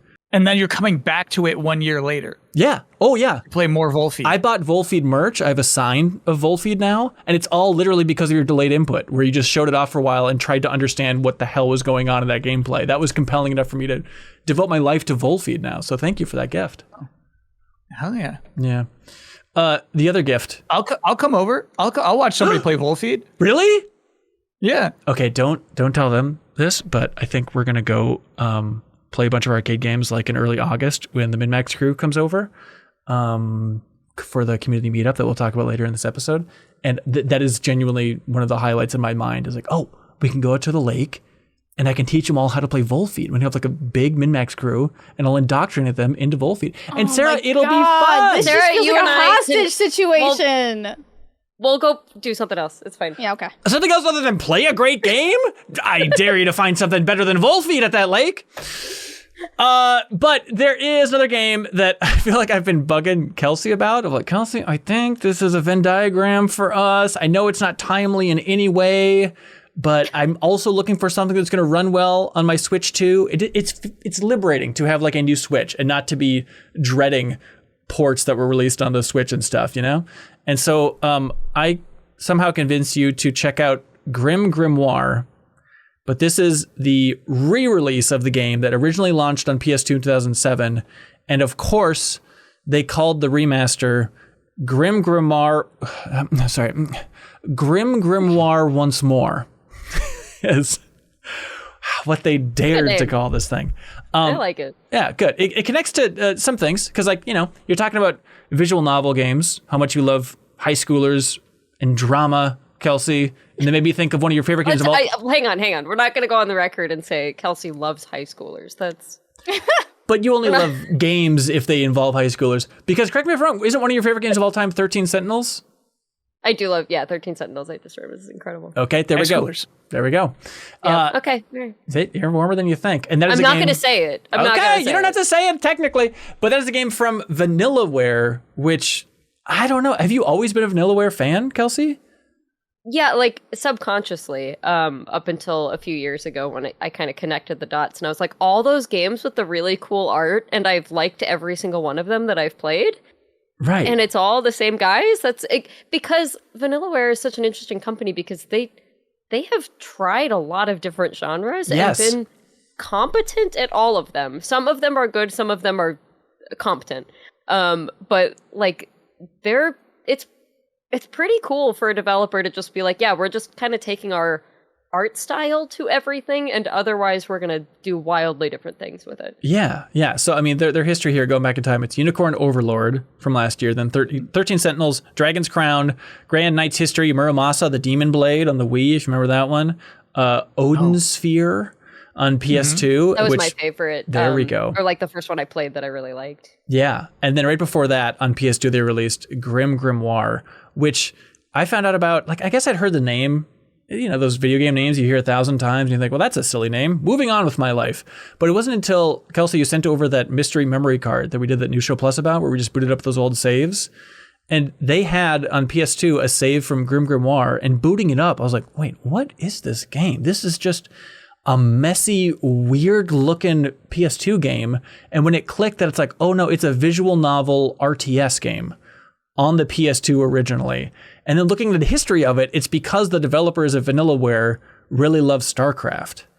And she's like, okay, how do we take... Oh, that's interesting. Yeah, how do we take our experience here working on RPGs and then try and infuse that with StarCraft sensibilities? And the solution is this bizarre game called GrimGrimoire, which got a remaster years ago with OnceMore here. Does it feel like it's kind of checking a history box for you, Kelsey, to dive in and see more of the studio's origins here?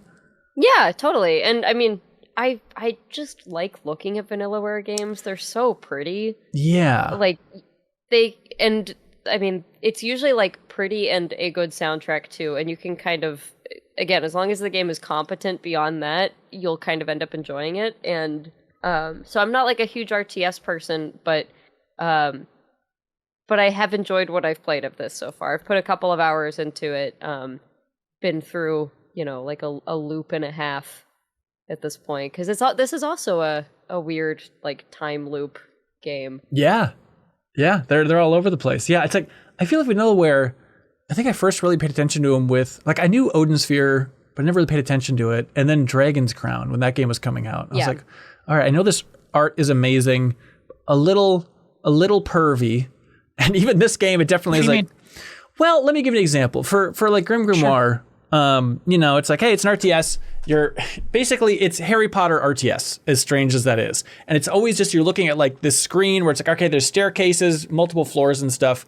But then just some of the enemies that you're fighting are like little demon women who are just like magically turning around and having like their big red butts sticking out as little satanic figures and stuff like that. So, butts and boobs and stuff like that. From Dragon's Crown, where if you just look it up, you'll be like, okay, I see. Yes. No, I'm looking at. I don't see what you're talking about. I'm looking at them right now. Actually, I just pulled them up. You're not seeing pervy to me. Okay, all right, hey man, different sensibilities for everybody, I guess.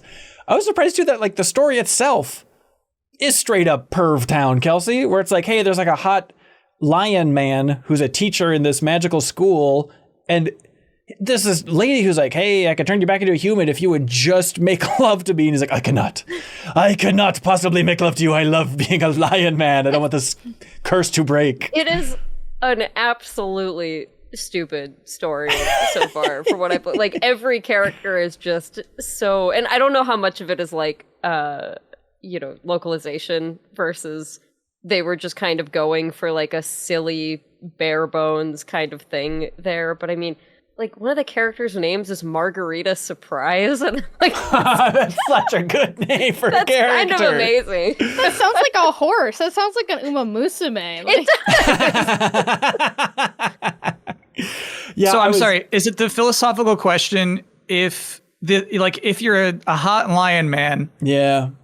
If you make love, you turn back into a human. So like the question is, would you stay a hot lion man, or would you ever make love? Yeah. Is that the question? I think so. But it's like, I guess it's been a while since I've seen Beauty and the Beast, but I don't think the Beast is like, this rules at the end, right? Like, I couldn't possibly kiss you, No, I think there Belle. was like a collective sigh of disappointment when the Beast became a human. Yeah. From Belle, at least, yeah. Yeah, the world mourned on that day. But is it just with this one specific witch? Or anybody? I think it's just his sweetie. Olpinaria, of course. Oh. You didn't say they were sweeties. She just wants to, well, she thinks they're sweeties. He's like, I'm too focused on my studies. Please leave me alone, woman. Right. One of those deals. I realized I was really getting into it. I was like, well, I like RTS games. Let me jump into this. All right. moving these elves around, making fairies. This is great. This is satisfying. And then I realized like, oh no, I'm very much not a Harry Potter person. And I did not expect this to be full on Harry Potter, but literally like the main character goes to school and says, quote, "It's an honor to be enrolled by the binder of archmagnitude, Sir Gamildor." And like the big Dumbledore figure in this game is just called Gamildor. I did not put that together. That's It's really the funny. dumbest possible thing. And he's just like, they make so many excuses for what's happening in the school. Like one of the teachers is Satan. A lot of good satanic imagery. And Gamildor seems all about this guy, where he's like, oh, he teaches sorcery. Who better to teach sorcery than Satan? This is awesome. But then, yeah, he's like, yeah, don't like listen to, don't believe everything he says, but like, yeah, he's just here to teach, man. but then at the same time, Satan was like very sexually aggressive towards the young lady students, including one, it turns out, is his niece. Oh, no. This Satan guy is no good, is what I'm trying to say, Kyle Bosman. I got you. Yeah, it's absurd Question though, like when we say it's StarCraft inspired, like do you start each round like mining for resources? Yeah, you send elves to a portal. You make elves do it, or whatever, or little ghosts, or whatever grimoire you're using. But yeah, you make little minions to mine things for you. Yeah, and it is like full direct control of them as you navigate them around the space. And it's like, it is just fun to see as a fan of the genre. Like, everybody on Earth obviously knows how well StarCraft 64 controls. It's like the early ages of trying to fit an RTS onto the console. And then it's kind of a dead zone, I feel like, until Halo Wars. It's like, all right, it controls pretty well. Halo Wars is all right. Way to go, Ensemble. But I'd never really seen, like, what does an RTS game on PS2 look like? I was looking it up, trying to find, there's like examples of like Army Man RTS and stuff like that. Like technically Age of Empires 2 was ported to PS2, but this is such a funky example of them just trying to squeeze in RTS controls onto originally a PS2 controller. And it's like, it kind of works. Selecting characters is tricky at times and you're scrolling through a ton of them with the D-pad and stuff like that. But like, it's still satisfying on a basic RTS level if you're not looking to really micro the hell out of your GrimGrimoire experience. It's kind of a cool thing. Have you ever played an RTS on console you liked, Kyle Bosman? Pikmin? Okay.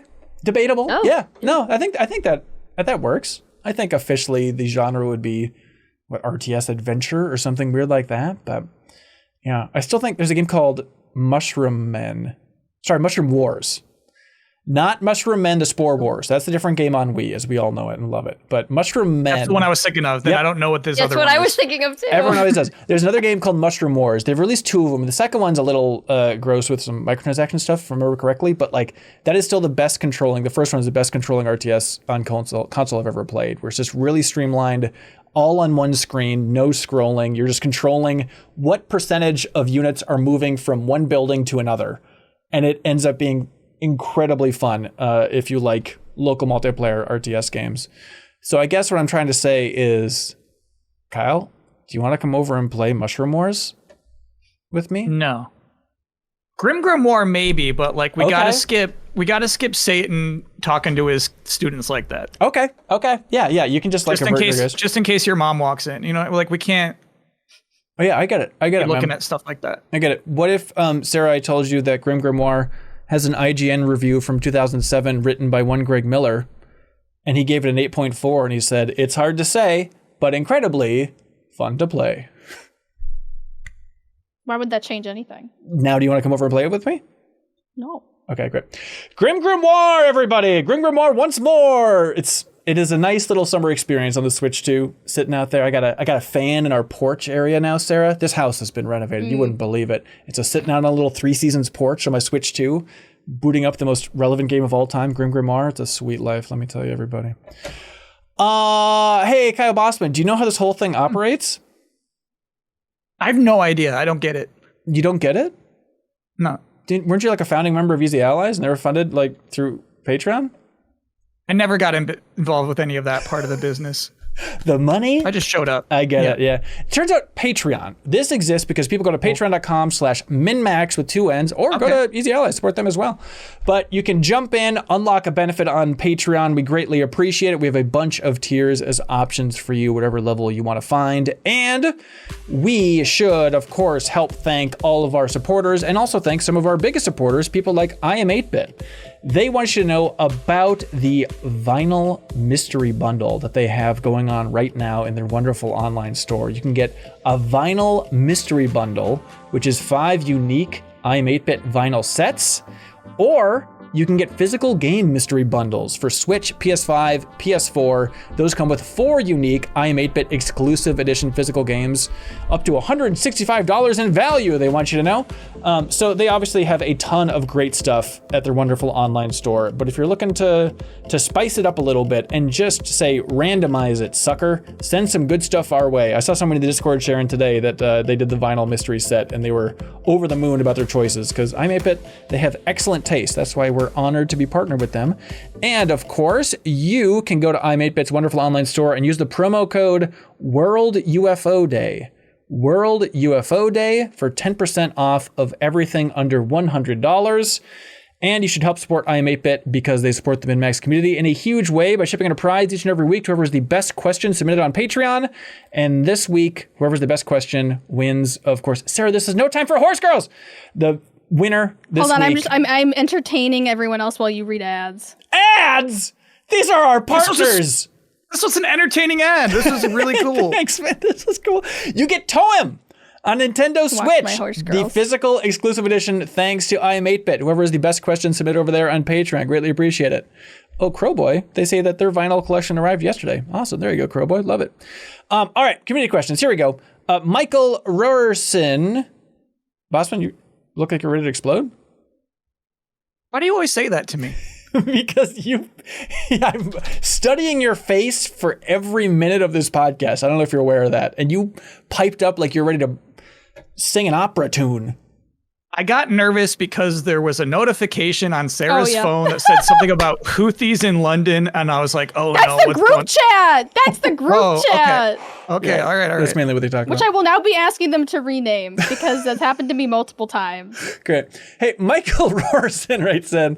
They say my game of the summer: Armored Core 6 and Metal Gear Solid 5.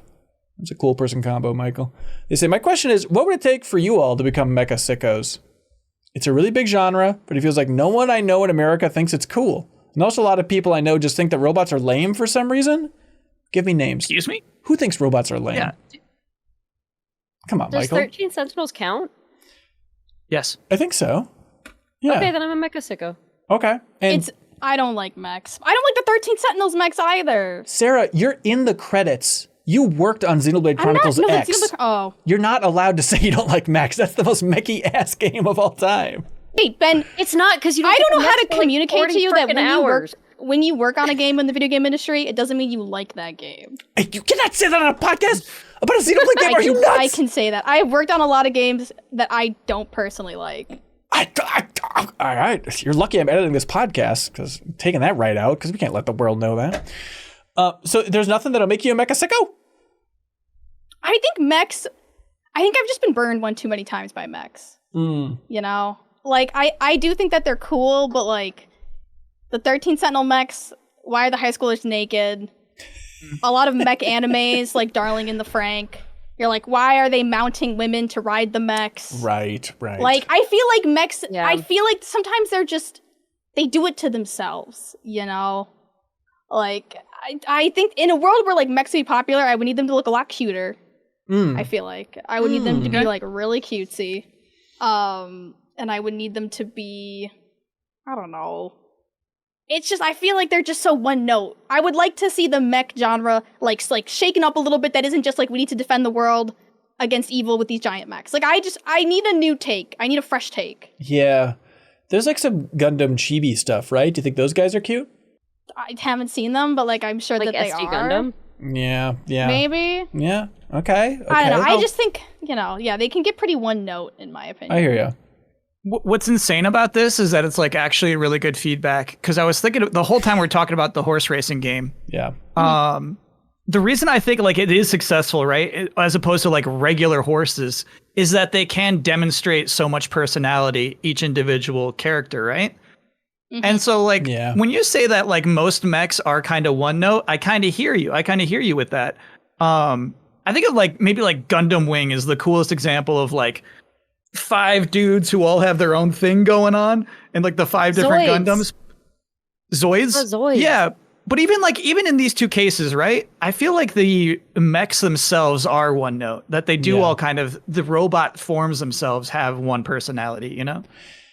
And I kind of get what she's saying there. Xenogears, you know, they all differentiate in a pretty big way. If you want to go back to the origins of the Xeno series, they all are weird. One of the mechs is an id, you know, and he's like dark red and evil. Like there's cool stuff that kind of they match the personality. Dark red and evil. It's never before have we seen something red and evil. Stylistically, there's just some weird mechs going on there, you know?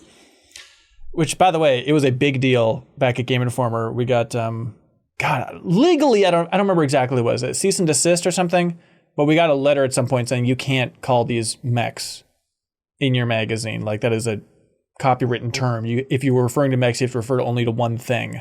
So I'm trying to remember if mecha is the workaround to that. But I think we did like top 10 mechs, and we got a letter from a lawyer like, no, you don't. Whoa. It's like you can't say barcade or whatever. It's that type of thing. Or like that's technically copywritten or some nonsense. The problem I got there, Ben, is like you got on a defensive back foot there when the question was, what will it take for you to become a mecha freak? Right. And Sarah just said, this is what it will take. And then you're like, how about Xenoblade? And it's like, no, dude. Yeah, okay, that's fair. I would love to experience a game or something, some kind of media that had mechs in it that I really, really enjoyed. Like, that's it for me. Like, I would love to be really into this. What about Diva, Overwatch? She make the cut? That's fine. Okay. But, like, I don't know. Like, she's still following the thing where it's like, she's a superhero defending the world with her mech against great evil with her mech squad. Like, when they, like, wrote out her backstory, it was just the same as every other mech backstory. Okay. You know? I get it. So, cool, cute, huge, weird mech design. That's it. Yeah, and I just want, like, a different storyline. Yep. Like, I don't know where mechs can fit in to this narrative, but also it's not my burden. Right. What about... to fix mechs. You combine your favorite things, which is Magic School Bus and mechs. You know, like, what if the mechs just are cute and well-designed and they go inside the human body and stuff, and they go on, like, magical adventures like that, instead of just saving the world the old-fashioned way by fighting giant kaiju? But then it's like, why? I guess, like, if... you know, you can, like, do, like, a Cells at Work type thing, maybe, which is an anime. Yeah, so, like, there's a Mrs. Frizzle robot, but also, like, was it Arthur, the kid who's annoying? Like, imagine, like, a little annoying robot. Didn't want to do anything? Yeah, that'd be cool. Like, yeah, the Arnold are robot. Are those still mechs? If they're, like, nano, or is that something different? They could, if they could shrink down. Do mechs have to be big? I kind of feel like they do.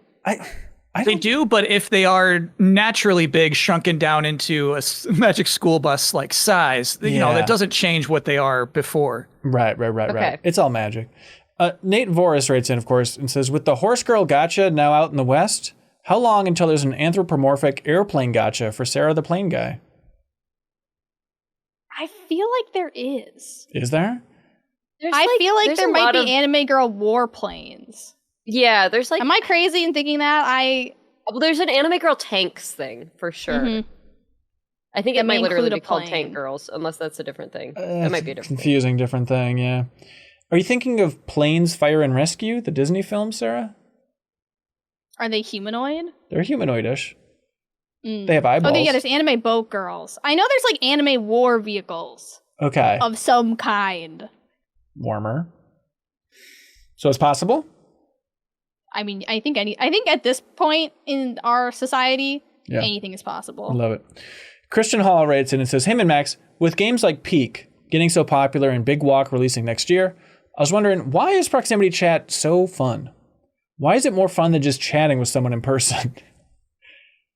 Great question, Your Honor. Got a theory on this. Yeah.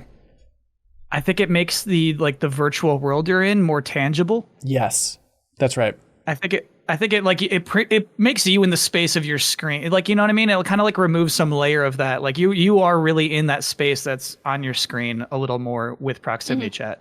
And isn't that weird to think of too? Like, you know, compared to VR even, it does just something is so immersive. It's like, oh, if someone's far away, they're going to be quiet. And if they're in a cave, it's echoey. It puts you in that place in such a magical, seemingly cheap way to go about it. Like, it really works. Yeah, and I like that you have to literally like go up to people to speak to them versus like if you're just in a Discord together, you could be anywhere. Like, I like that it keeps you together as well in video games. Because I find that like sometimes if you're playing a multiplayer game, people will just end up being all over the place, but I like that proximity chat, you have to be close. Yeah, it makes you focus more on spatial awareness and like really understanding, okay, where are all players at all times? And you know, any feature of a game that makes you pay attention more to the game itself and kind of locks you in more, like, yeah, that's going to be more engaging. It's just having a constant sense of where everybody's at because of the voice, like it really works. It's magic. Chandler asks, does Kyle Bosman prefer hosting or guesting more on the podcast? That's a fun question. Yeah. I mean, guesting. I'm laid back when we're guesting. Really? Yeah. But you're stressed hosting, out. I feel a lot of stress. You know what I mean? Like, I feel like talking about like letting my friends down if I was playing Nightreign with them. Yeah. I always feel like deeply obligated to this MinnMax audience. You know what I mean? Yeah. Who I feel like expects a certain level of like, not just quality, but also like jolliness. You know what I mean? They come here to like have good vibes that I can't always provide. So like, there's like that level too of like meeting expectations of the regular audience that I don't, as a guest, that's all still Ben's job. Right. That is true. Yeah, we got to keep that jolliness ratio up. We should have a jolliness ratio at all times on the side of the screen. If it dips down, that's on us. That's absolutely on us. Tech Writer writes in, says, hello. I was recently walking around the Eden Prairie Mall and came across a store called High Score Video Games. Eden Prairie Mall. Do we know what the Eden Prairie Mall is? Yeah, you do too. Do you know why? Why? Have you ever seen the film called Mallrats? No, but okay. Thank you What? for putting some context to it. You feel very much like a Mallrats kind of guy. If I had to go, I'm not the kind of guy. I'm not that kind of guy. You are that kind of guy. Look in the damn mirror, Mallrat. No, just like some cynical, like, like Star Wars where they were like, here's my theories on Star Wars. I'm not that kind of guy. You're telling me you are not a here's my theories on Star Wars kind of guy? I don't believe that. You can't tell people. You can't tell people what kind of guys they are. Yes, you can. You can when they're clearly so wrong about what type of guy they are. You're born and raised that guy. I'm not that guy. I'm not watching Mallrats. Anyway, sorry to that question. It was filmed in the Eden Prairie Mall in Minnesota here. Okay. Anyways, and they came across a store called High Score Video Games. It had the usual latest and used games you would expect. Collectibles and some Pokemon cards of various worth. But the thing that stopped me in my tracks was the retro section, which had games and equipment that looked older than me. Your standard issue, 43-year-old Scandinavian male. There we go, standard issue. I was lighting up multiple times seeing so many things I'd forgotten about. My question to you is, what gaming treasures have you stumbled across that made your inner child squeal and your wallet cry? Wait, they didn't say what the treasures were, though? No, I guess just a bunch of old stuff. Just said old stuff? Sorry, just imagine Boy, old do I have treasures. a store for you. We have old stuff. Pink Gorilla Games, everybody. The thing that I really want someday but will never get, and I see it for sale probably about once a year, is one of those Blockbuster Pokemon Snap photo kiosks. Yeah. They used to not be exorbitantly expensive. They used to be like a couple $1,000s.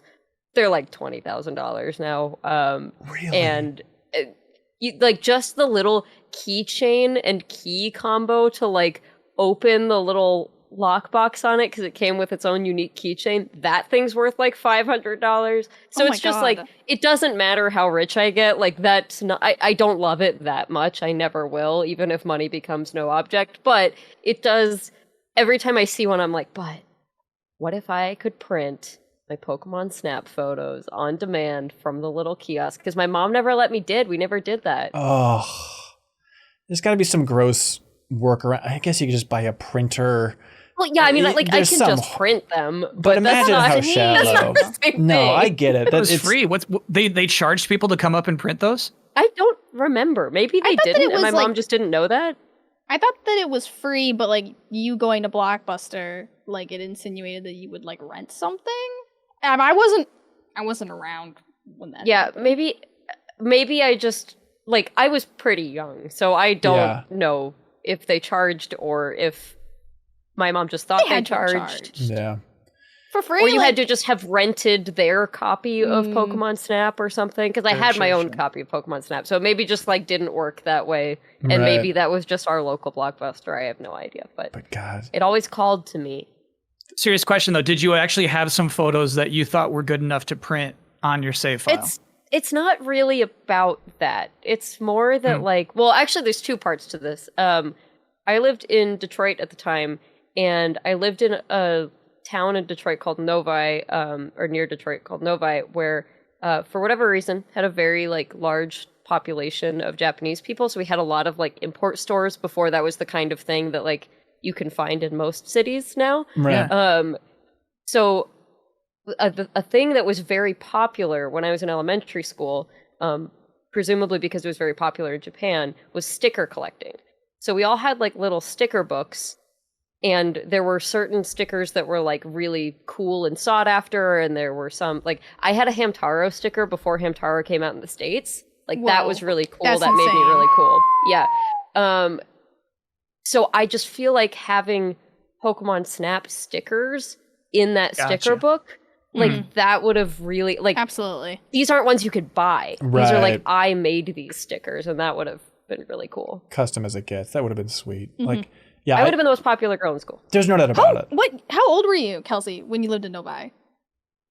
Let's see, like age 6 to 9, roughly. Okay, because I literally lived really close to you at that point. Really? Yeah, I lived in Farmington Hills, which is like right across from Novi. But I moved in the 3rd grade. We were so close, Kelsey. Weird. Crazy.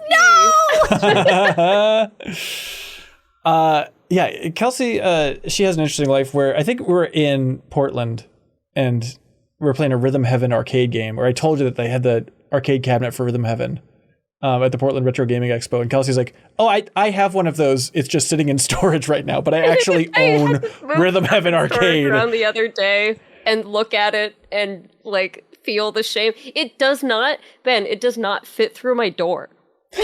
Like even if you take all the pieces off, there's not a doorway, there's not an entrance into my house that this thing can physically fit. That's like a rich through. person's thing where they get like a piano and then build a house around it. Or Right. they like lower it with a crane. That's Rhythm some Heaven. rich person. My stuff doesn't fit Yeah, at home. that's for sure what's going on here. But yeah, I just like we're renting. At some point we will not be in this place, and in my head I'm just like, well, it fits in like the storage unit I'm already renting. It's not like I'm renting the storage unit just to put the Rhythm Tengoku machine in there. So I just keep telling myself that the next place will have a door big enough and it'll be fine. It's going to be a barn. It's going to be sweet. Yeah. Hey, we should thank some other folks. Sorry, this is a packed episode, everybody. But MSI, if you're interested in upgrading your PC, they're a great resource. They can help out there. They say that, hey, quick heads up from everybody at MSI. If you're thinking about upgrading your rig, now's the perfect time. Right now, when you buy a select MSI motherboard, you'll score a free copy of Rematch. Some people's game of the summer, I dare say. The new competitive soccer game Turning Heads is the perfect way to put your new build to the test, but act fast. This Rematch bundle is only available through July 19th, and there is a kicker. Starting in July, MSI is launching a fresh round of offers where you can earn up to $120 in Steam codes with eligible purchases. So that's a new motherboard, a free game, and your next few titles paid for. So if you're due for an upgrade on your PC, you can grab a board, claim Rematch, and don't miss out on the Steam rewards. There are full details in a link below if you want to upgrade your PC. They have handy tutorials. They want to make it as easy as possible for you to upgrade your motherboard, anything with your PC. Check out MSI because they sent the PC that's powering this whole here show. So shout out to the folks at MSI. Greatly appreciate it. Hey, Maestro T writes in, Kyle Bosman, you wouldn't believe it. They say, if we had no fall damage in real life, what would be the best place in the world to jump off of? Okay, so here's a funny thing, right? Yeah. How these work is we like give thumbs ups to all of the questions. Like Ben summarizes all of these questions and like puts them on Slack, right? And then we're like, yeah, I like that one. I like that one. I gave this one a thumbs up because I wanted to hear how other people would answer it, but not with me having a good idea of how I would answer it. Okay. I just really like the fantasy of not having fall damage in real life. Yeah, it would be nice. Yeah, we do. There should be a like a not thumbs up thing, but that's like please other people thumbs up. This Right. It's like, is there an ear emoji or something? Like, I want to listen to this one. Something like that, I think. I would definitely waste it. You know what I mean? Like if you like Kyle, you get no fall damage for one jump.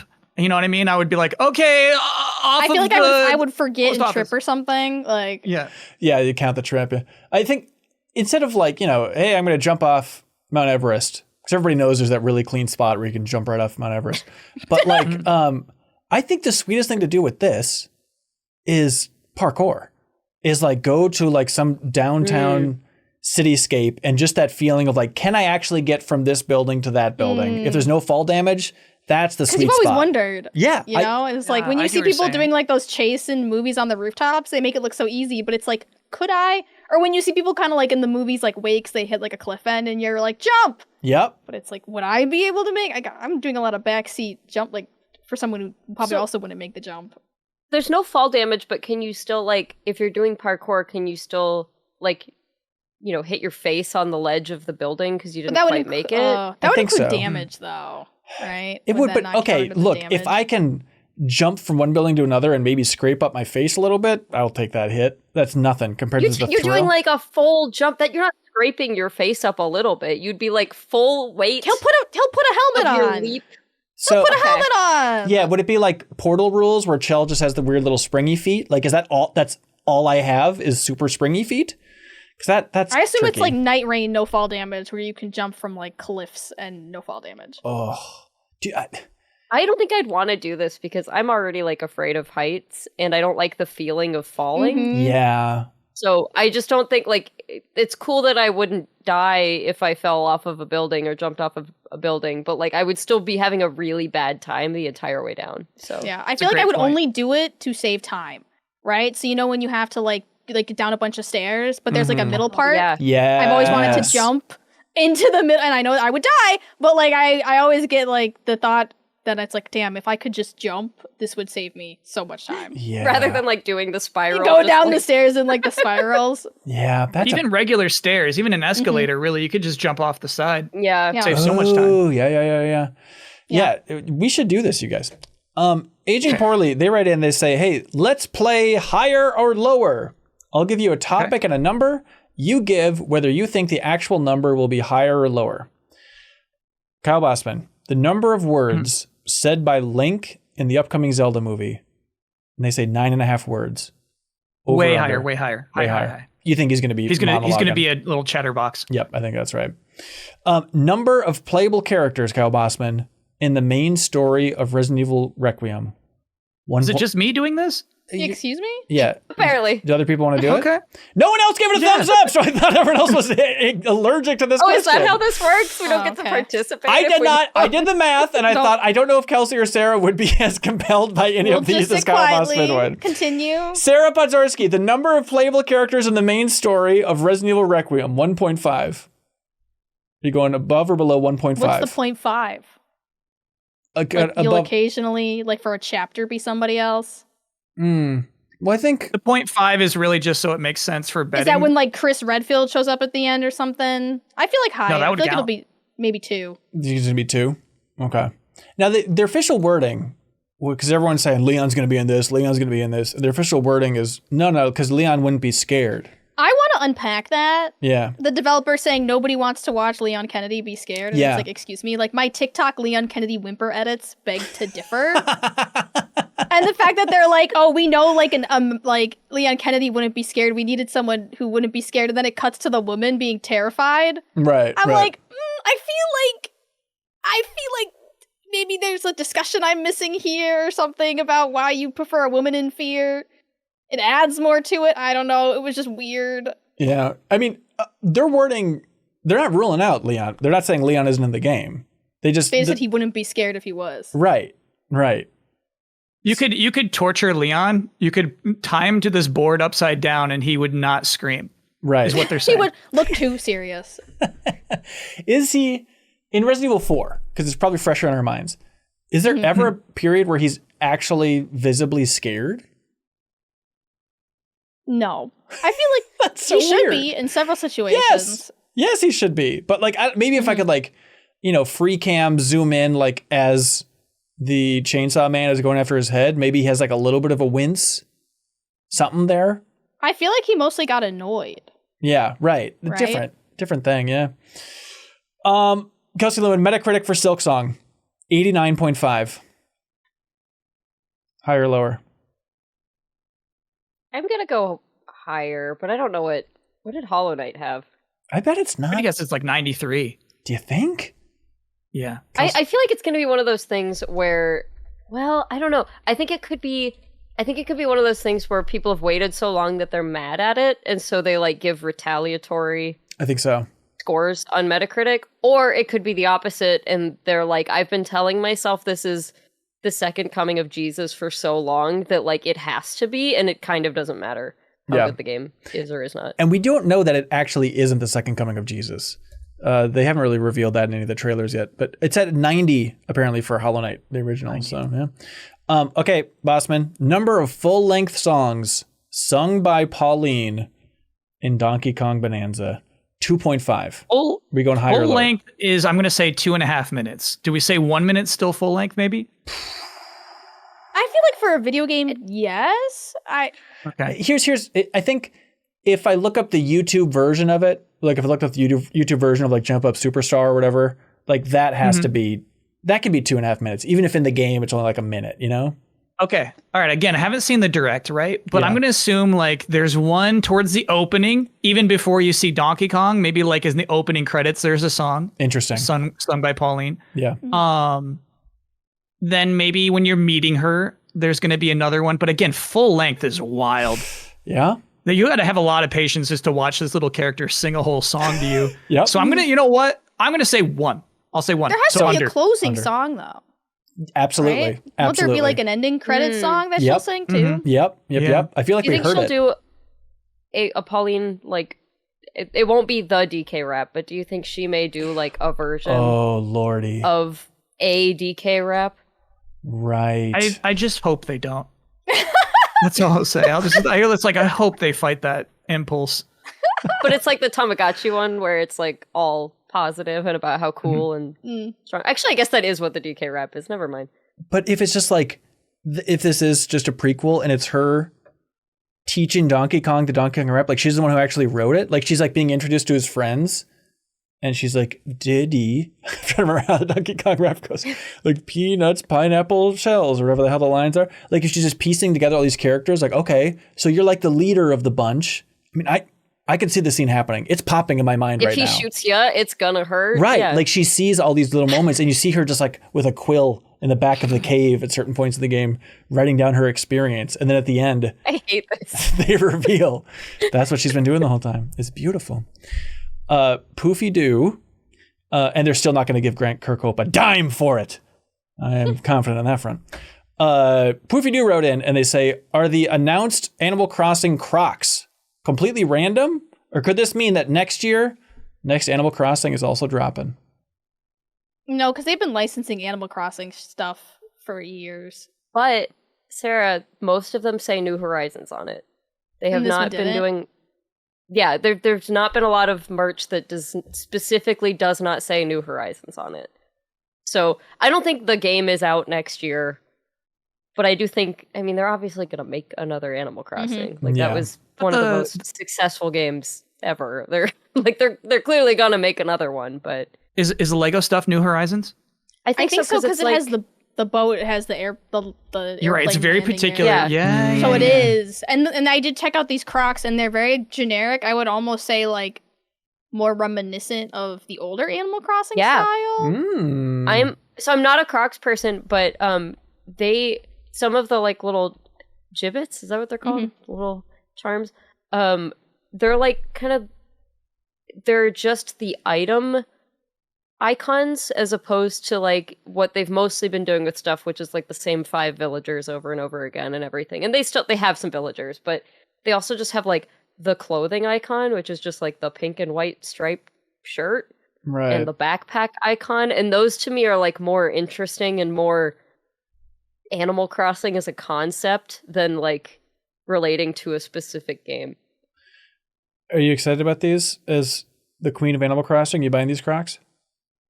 I have not decided yet. Okay. Because I have a new dog, and he wants to get up and go outside very early, and I do need a pair of flippers because I'm walking in the grass. So I'm like, do I get the Animal Crossing Crocs as my like outdoor quick slip-on outdoor shoes that I leave right by the door? Yeah. That would be the only thing I'd be using them for. I'm not like wearing these out in public, but it's kind of That's how it starts. See, because I have a pair of Crocs that are my quick slip-on outdoor shoes, but sometimes those Crocs just stay on my feet because they're Okay. cozy. All right. So yeah, the answer is like probably yes. Those are going to be my go outside with the dog shoes that eventually just become my high fashion everyday shoes. And if you had to guess the over-under for the next Animal Crossing releasing in 2028, you're going over or under? I would hope that it would be under. Under. I mean, I think it's under. It was 8 years between New Leaf and New. And Yeah, but New that was Horizons. like a crazy drought. That was absolutely, in my opinion, an insane distance for Yeah. one of Nintendo's best-selling franchises to wait that long. Yeah. I think it is. I think it's. I mean, it's definitely not. I don't even think it's next year, but I do think it's 2027. Okay. Arturo Perez says, "Hello, MinnMax. Using all the information available, who do you think is the Rumor Meister? I think it's only too convenient that the second Kelsey's dog joined MinnMax, we suddenly had our first rumors." You know, Are they suggesting the Rumor Meister might be a dog? I'm sure it's not a dog. I don't know. I'm just getting emails. I don't know. Have you seen my dog? It does look human. Like, it's a little bit. He's a borzoi. He's a little bit like Looks a little He looks like suspicious. he's hiding secrets. He's got secrets. Yes. Yeah. Yes. I mean, I don't know if like your dog is the Rumor Meister, but I wouldn't be surprised if they're involved with the Rumor Meister in some way. Well, They're, I like, wouldn't be delivering surprised if the secrets. Rumor Meister is a borzoi. Like, Yeah. maybe not my. How do you think he borzoi, sniffs out rumors with that giant snoot? A metaphorical borzoi. No one knows. Stay tuned. See, we got a message coming up. Maybe. Luca. Maybe the end of the show. Maybe not. Maybe not. We don't know. No one knows when. No, just check. How's the decryption going? All right, let's just go over to this tab. Thank you. Yeah, we're at 86%. Okay. Wow. It's always slower than you think, especially because I got other programs running, OBS and stuff. You know how it goes. Gotcha. Sure. Luca Alberti writes in and says, "Howdy, MinnMax crew. Since chasing trends seems to be the thing most game companies flop at, what are some currently niche or old school genres you could see having a revival in the upcoming years, like boomer shooters did recently?"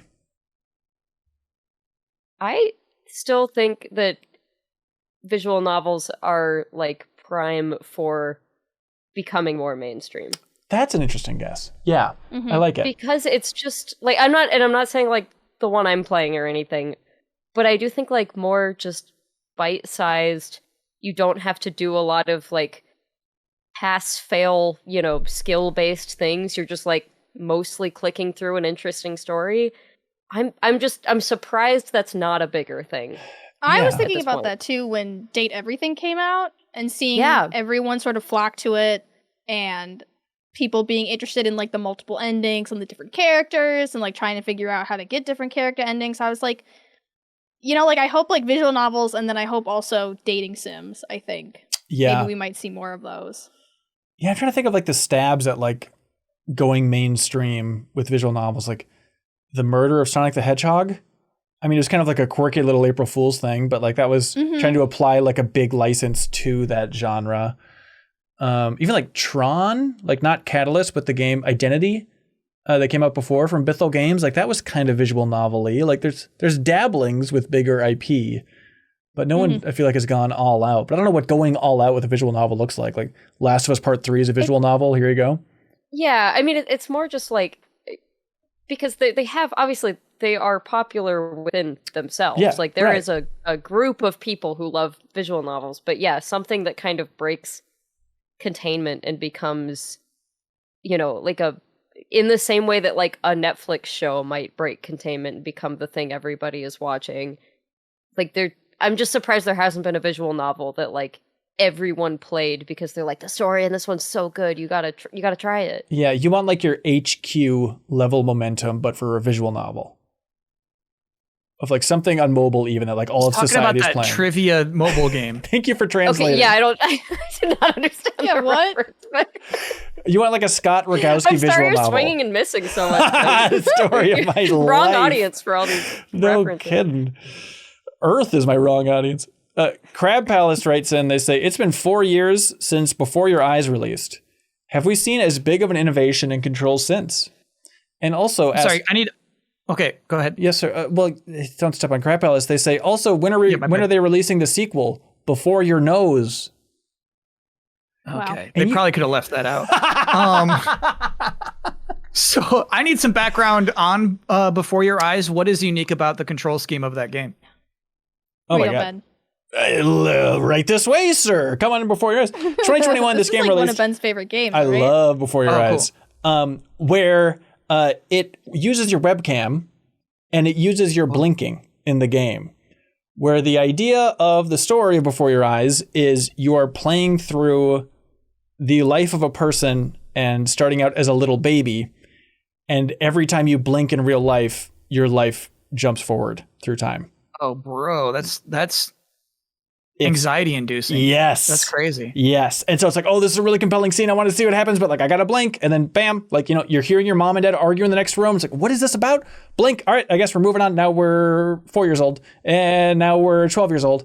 Yeah. And Sarah made fun of me because it made me cry like a human being. It has a very like, I don't want to spoil it, but it does have a very like, what's the most emotional thing we could put in this story, the most emotional twist that could make somebody feel emotions. Like, it was very emotionally manipulative, in my opinion. I think that's just good storytelling. Squeeze what you got. Get me by the heart and squeeze me. That's what I say, Sarah. I'm going to guess that there's like a lot of games that have unique control schemes like that just don't hit because of the execution, right? So I feel like it's not like who's going to come up with the next crazy control scheme. Control scheme, is that what they said? But like, it's like, who's got the idea to go with it? Who can make Ben Hansen cry is really the question. Not many human beings, no. So not weird on the Backstage Pass chat. Yeah, they say that their next game is called Goodnight Universe, which sounds like a parody of what their next game would be, but it's about a baby with superpowers. And apparently they say it features face tracking mode, expanding on the innovative use of the camera-based technology from their last maybe game. like if the baby's doing good, you smile, and if they're doing bad things, you frown. Right, and the baby with superpowers, like if like the baby with superpowers is just like slowly turning around about to shoot its laser beam at you, but if you show that you're scared, like, no, baby, no, then it'll look away or something. And not A good hit you idea with for it. a game. Yeah. Hey, that's what they're doing. King Prometheus writes in and says, hello, friends. Apologies for the interruption to the regularly scheduled gaming content, but I just want to say that fantasy football is back for the year. Sign-ups are in the sports channel in the MinnMax Discord. Come join a league that's purely for fun. No stakes, but bragging rights. Okay, back to the games. Thanks, They're King kicking off. Prometheus. They're kicking off in July, huh? Yeah, wait, isn't Okay. it kind of late? Early? Early. When do you Way normally early. start? It's way early. It's You got to early? do that in Yeah, but August. I think preseason starts at the end of this month or the very beginning of August. So like football, not football that counts, but football will start happening fairly soon here. Not football that counts. Yeah. Gotcha. But like preseason is how you make educated draft choices. You need those preseason games in there. yeah. That's why this is it's riskier, higher stakes. I don't It know. is, yeah. So you're a big fantasy kind of guy, Kyle Bosman? Somehow, yeah. Okay, cool. Jason Wojnar writes in, they say, last week I slept in my bathroom. Not so much slept as laid down trying to go to sleep. Well, we don't ask questions. What's the most uncomfortable place you've ever had to sleep? I had a place to sleep. I wasn't like sleeping on the street. But when I was going to college in Japan, we did a lot of like backpack traveling. Yeah. And we did a lot of like staying in hostels and just like dirt cheap places. And we went on this one thing where we went to Kyoto, Osaka. We were sort of going south. And we were, just dirt cheap, the cheapest accommodations you could ever find. Well, sure. And so we found this one place that was like a business hotel. And we show up, we're like 8 girls at this point. Like, we're like a large flock of girls. And we show up and like there's nobody at the front desk. Because it's like 8 p.m. Sure. So we're like, and we had like a check-in time. And we're like, hello, we're supposed to have rooms here? And we had to like call someone to come down to the front desk. I would only describe this hotel as like the Silent Hill Hospital-esque vibes. Right. Like tile floors, flickering lights, just like it's absolutely seedy. Like one of the seediest places I probably ever stayed. I cannot overstate that. And they're like, oh, we don't have enough rooms for you on like the female floor. Because I guess the top floor of this establishment was like women only. Huh. And they're like, we don't sleep women on the non-women only floor. And we're like, okay, we have nowhere to go for the night. Also, we paid. So eventually we split the party up and half went to the all-female floor. And like me and my roommates went to the all-male floor. And the room was like an 8x8 foot box with a tatami mat and like a tiny CRT TV. And it reeked of cigarette smoke. And the windows looked down into like, when you and a bunch of buildings get together and you look out the window and it's just all air conditionings and it's just like a trash hole. And the windows didn't close, they were just always open. And I'm just sitting there with and they give you a futon at the front desk to bring to your box. And I'm just sitting there and I'm like, I'm gonna die here. Like, I don't think I'm gonna see the light of day tomorrow. And I go to like lock my door and like find my friends as quickly as possible because like we gotta talk about this. And another man comes out of their room and we make eye contact. No shirt, all tattoos. Definitely, like, if this was, like, a task rabbit for crimes, that's what this person looked like. And, like, we made eye contact. He was confused why I was there. Of course. And I was confused why he was there. And then I ran to find my friends, and we all slept, like, in the same room, just, like, as close as possible. And I don't think we slept very well, because I was like, we're gonna die here. And then the very next morning, we got up and, like, went to the all-female floor, and, like, I kid you not, luxury. Luxury, like because the male bathrooms, there were no doors on the male bathrooms. Yeah, we like it that way. And like no doors, just like open urinals, just like piss wherever you want. What did you guys do? Did you have to like all three girls like back to back forming a door? I don't remember. I don't think I went to the bathroom, honest to God. I think I just went in the room and we locked the door and then we were like, I was like, do we sleep in shifts? Jesus Christ. And then like the female floor had like, it was pink. It was well lit. Yeah. All the lights were working. Like there was a beautiful shower room with like shampoo and like hair straighteners and blow dryers and like anything you could possibly want to use on your trip. Heavenly. And the other girls were like, we slept fine. Like, what do you mean? What do you mean it was scary? And I'm like, I thought that I was in like a Silent Hill movie, and this was it for me. Like this was like Resident Evil, Silent Hill ass. Like, and I think about it all, like literally one of the sketchiest places I've ever slept in my life. I got good news, Sarah. The next MinnMax spotlight, it's that hotel. That business hotel. We're going back. Oh boy. Kath writes in. They say, when do you all feel like a grown-up? I'm hitting 35, and sometimes I still look for an adult in the room that isn't me. Yeah, I got bad news, Kath. Is it like, so is this like times of, because I don't feel like a grown-up like just in general, but there will be like moments where I'm excited about a new vacuum or something, or like I really enjoy my trip to Home Goods, where I'm like, yeah, this is not something that a child would feel. This is an only adult's feeling, is to just be like, hell yeah, this new spatula rules. And I think that's all you're gonna get in life. Maybe we're living incorrectly, but I think that's how you know you're an adult. It's not like you wake up one morning and say, I feel confident, I can help out everyone around me, I know so much. Like, I don't think anybody rational would ever feel that way. And so that's all you got, is being excited about a vacuum bag. I also think it's when your hobbies change. Yeah. Like the minute, if you look at a bird and if you think, what kind of bird is that? It's over for you. You know, like I have a bird feeder now and I'm bird watching. I'm so sorry. I'm like, oh, where did the finches go? Like they must have migrated. Like it's over. Yeah. Do you have one of the bird feeders with the camera on it? No, those are expensive. Life-changing. No, they have them at Costco now. They're like, okay, 150 or I just feel like I would be disappointed by the birds that showed up, you know? I mean, yeah, you're not getting any rare birds at my I'd be feeder, like, but a sparrow again? But you get cute photos of them eating That's the bird true. seed, and they look really stupid when they're eating. It's really cute. There's gonna so be true. don't buy that. You know how many ghosts you're gonna get with that? It's gonna be constant As long weird as they're figures outside in my the- house. Okay, they can walk Why through would we walls. get Sarah. ghosts? Because there's Are gonna they be eating spooky bird stuff. There's gonna be spooky stuff on those cameras all the time. Outside my house? Yes, there's scary things Why? everywhere around you, and it's closing Why? in I on don't you to get seal this. your doom. There's just ghosts everywhere, and like the only reason I'm not seeing them is because I don't have a camera on How them? can I be more clear? Yes. I don't get that. Is it a joke that you're doing, or is this a real fear of ghosts? I don't know. Yeah, Those motion sensing cameras are kind of scary. Like, doesn't your motion sensor light ever go off and it's like, what's going on out there? And then there's nothing out there, but it kind of freaks you out. I think it'd be that idea of like, if it's like, Pokemon Snap picture, and there's nothing there, that's terrifying. So you'd rather just live in ignorance of a ghost in your home? Wouldn't you? For If what you- it's worth, it's never taken a photo of nothing. Ever. No, you're lucky. You're Like, lucky I've for had this that thing much. for like 2.5 years. It is never, every time there's a photo, it's like, you have a photo, there is a bird. Yeah, okay, that's pretty good. I was thinking about on the grown-up front, where I definitely don't feel like a grown-up. But like having a kid changes you in a weird way, and not just when it comes to playing Mario Kart World. But it is, I was thinking about this the other day, of like, there is something comforting in that idea of like, I'm not scared of raising kids. And it's like, if something, this is, if you guys want to get dark, but just the idea of like, if something terrible happened to like a loved one or a friend, like we could adopt their kid, piece of cake.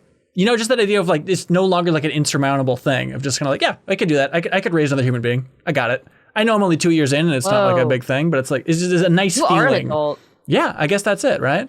Crazy. I mean, I don't know how to really do anything else, but I can change. You've a thought diaper. about it. You've thought about if I had to take my nephew, Yes. if I had to be my nephew's guardian. You've definitely thought that through. 100%. And the idea of like, yeah, we could do that. We could do that. You know, it's kind of nice, comforting to be like, it's not just this feeling of like, what? Where do you even start? How does it work? It's like, no, you feed them and you wipe their butt. You kind of get the idea. Also kind of dark. I feel like just like I don't have a young appearance and haven't for a long time. So just like, you know, looking at my own reflection, it's like, oh yeah. I'm a grown ass man. Oh, that gets it. That gets Oh it. no. Yeah. Well, I think John Mulaney has that joke where he says like, I was always expecting to look older as I get older, but it turns out you don't look older, you just look worse. And I guess that's Yeah. yeah, that's what it is. Yeah. Everyone's looking great though. There's no doubt about it. You got like a kind of like a Sheriff Brody vibe to you, Kyle Bosman. I think you're looking sharp, mean man. Oh, yes, absolutely. That's high praise. Axel JRPG writes in, and Axel JRPG says, all right, Ben, picture this. You wake up and you see an envelope in your front porch. You open it and you see a check for $500 million and a note attached. The note says, I want MinnMax to create the best gaming event the world's ever seen. Enough to make Jeff Keighley cry. What event are y'all making with that kind of money? Because my first call is I call Kyle Bosman. I said, hey, you know these things. Here's $500 million, Kyle. It's on you, please. My first call is I'm cashing that check and never That seeing any of you literally again. was what I was thinking. So, yeah, as long as you make Jeff Keighley cry, you're legally set. No, I think like on the bottom of that letter, it's like, but also something bad will happen to your loved ones if you don't spend all of this money on the award show. Right. Dang it. Because honestly, like, Okay, here's the thing. 100K What is I love going to about my this dress, question, though. yeah, that's. I Okay. feel like that's fine. I think I I would would be in the embezzle show. it like with government contracts, you know. I would be like, and I have a company that I will now be embezzling this much money to for my show. This is smart. Sorry. I like Every this. pencil you buy from my company costs $30. Brewster's Millions. I'm actually licensing the logo for my event, like a WeWork, and that's actually like a really big chunk of the money. Okay. A genuine event though. $500 We mil. have a bunch of money. For the Bosman? best gaming 500 million event. is way more than you could ever spend. Yeah, that's hard for me to conceptualize because like you can kind of put all those pieces, all the, you know, the sort of normal set pieces together for, I imagine, yeah, like a couple of those million. So at that point, Can we What do you do with the rest? I think it needs to be like Legitimate Olympic Go ahead. style stuff though. Like you gotta build infrastructure at that point. Like we need to build like the equivalent of like a new arena for something. This is a serious question. Yeah. Would you be able to build a giant robot, a cute one that's got a lot of personality, Yeah. for $500 million? Like, I'm dead serious. Like, would that be enough money to actually build a big giant robot? Huge question. Mecha or robot? Yeah. Mecha. Okay. I feel like you probably could, right? Yeah.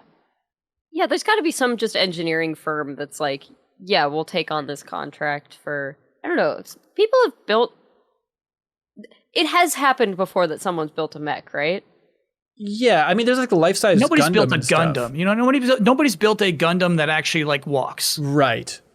Yeah, I wonder what the biggest one is. Because No? it'd be confusing too with that contract, because you have to explain like, no, we're not trying to kill people. We just want it to look cool and cute. We wanted to announce video games. So it just marches through the streets and just says like, coming up in August, you won't believe what game's releasing. Are you like legally allowed to? Like, To march a I would mech? love to know if there's laws against corporations building giant mechs, or if they just genuinely are not interested in it, which I would be disappointed. No one has the vision. They've not written that law yet.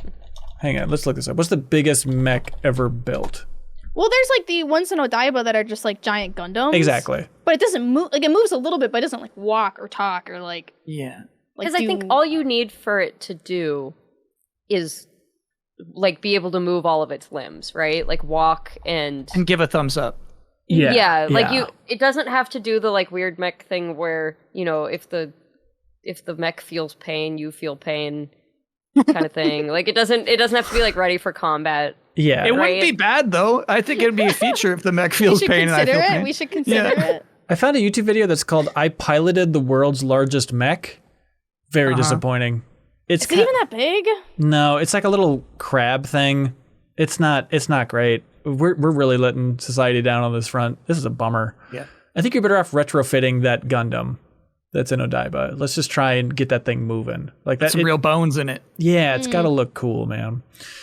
And then when Keeley sees that mech just announcing all of these things, he'll cry. Oh, he'll cry, all right. We put Kojima in the mech, and then yeah. I think buying away his favorite people is the way to actually hurt him. This is coming from the inside. So just if you pay Kojima, if you're just like, hey, for $5 million, will you say like you're my best friend, and you're like, we're the only, it's just us, like we're the besties, and you have no other friends. And then it's like, hey, Miyazaki, come here and announce your game with us. Capcom, like just like who he Muppets. tears. Yeah, the Muppets. Oh, you gotta get those Muppets. That would be a low blow. Oh, they'll sell out so fucking fast. You kidding me? You get some money for those Muppets? Yeah, like everything that makes them a little choked up to announce, you just like pay to one up it, and that's the way you do it. And then obviously it's mission accomplished. All right, what do you all like for question of the week?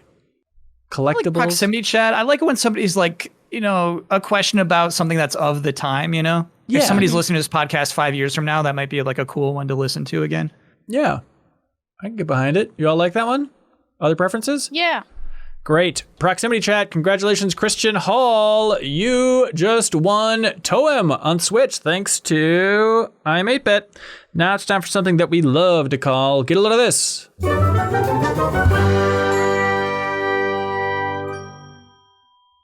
Hey, maybe this is basic, but I'm an adult, so it's allowed.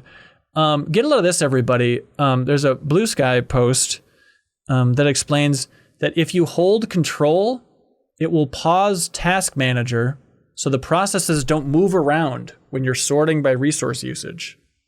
Oh, that's cool. That's a good one. Oh my God. Isn't that That's good? such a useful tip. Thank you. I don't know why the default is to make it impossible to click on anything ever. The minute I click on it, it disappears. Yes. Yeah, I feel like I'm feels playing a intentional. game. Yeah, it feels like it's running from me. The worst whack-a-mole ever. So there you go. Tip for everybody. Enjoy. My get a load of this is timely to my dog adoption. Well, I won't do this past this week, I promise. But I learned about something. So I adopted a Borzoi. We learned about something called the Borzoi death scream. No. Unfortunately, after he had done it, which is just a thing. Basically, they're very dramatic dogs. So he like stepped on a stick, which is a little bit of an owie, you know, like, Sure. That's not, you know, that kind of poked me. Dude went down and started just wailing like he was taking his last dying breaths.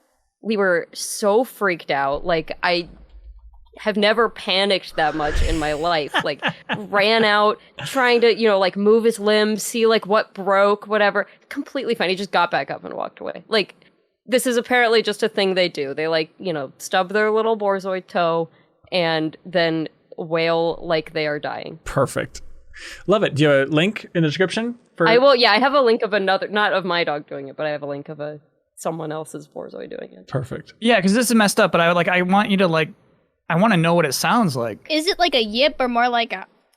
No, it's more of a howl. Like that? But like, they're not chihuahuas, so it's like a deeper... Like yeah, more like... Oh yeah, get a load of this. I've been on my Umamusume grind, but I discovered at the Kentucky Horse Park, which is a museum in Kentucky, there is an exhibit currently there called Uma no Kokoro, and it is all about horses in Japan, from art to the introduction of horses in Japan. And at the end of the exhibit, guess what's there? Umamusume. No. There's an Umamusume part of this exhibit in Kentucky, Heart of the Horse. Wow. And so you can go see all your favorite horses in person. They've got the big cutouts of all your favorite girls. That's smart. They should do that. Also, how many more people are coming in through those doors because of that? I guarantee you they've probably seen an uptick recently just because of that. Okay. All right. Hey, huge, actually. All right. Bosman, you got a good one you promised? The best ever? Yeah. So like when like a comic book movie's coming out and it's like some obscure character and like people they want to read the comic books. So it's like, oh, okay, let me get familiar with this. I'm getting that vibe that's happening with Digimon right now, with Time Stranger on the horizon. Okay. So I would like everyone to just check out this cool underrated Digimon called Betsumon. And like I feel like if you get some familiarity with Betsumon, you're going to have a better understanding of the breadth of what a Digimon can be. Right. It's not all little cuties. Sometimes there are some Betsumons out there. Right. And it's what gives it flavor and character, I think. Yeah. Exactly. Yeah. A little crunchiness. Yeah. Certainly crunchy. A little crunchiness. Yeah. It's a little yeah. All right. Crunchy. Hey, get a look at this from the Discord. Fancy Graham posted this. There's a channel that just shares interesting tidbits all day, every day. Fancy Graham posted, we had Victor Lucas on Trivia Tower a while ago, and I still love that he does this, but he's still uploading old Electric Playground episodes. Yeah. You very much seem like this type of guy, Kyle Bosman, that watches old Electric Playgrounds, right? No, you're right about it. I'm that kind of guy. Okay, great. So he uploaded this old one that has the review of Paper Mario 64. And Tommy Tellerico, I think, gave it a 4.5 out of 10. Worse than the Game Informer review score, which we got dinged so much for back in the day. But then also this episode has a video game interview with the cast from Malcolm in the Middle, which is very fun to have them talk about, we like playing Dreamcast in the trailers. And then Dewey pretends to do Tony Hawk tricks. That lovable little scamp Dewey. It's very sweet. It's a real slice of the 90s. Link below if you want to check out some old Electric Playground episodes. It's a good blast from the past there. Quick question for you. Yes, sir. What I found really interesting about what you just said is like, it feels like there's like an overall like maybe grudge, but like also like the idea that Game Informer is aware of some review they got dinged for is really funny for me.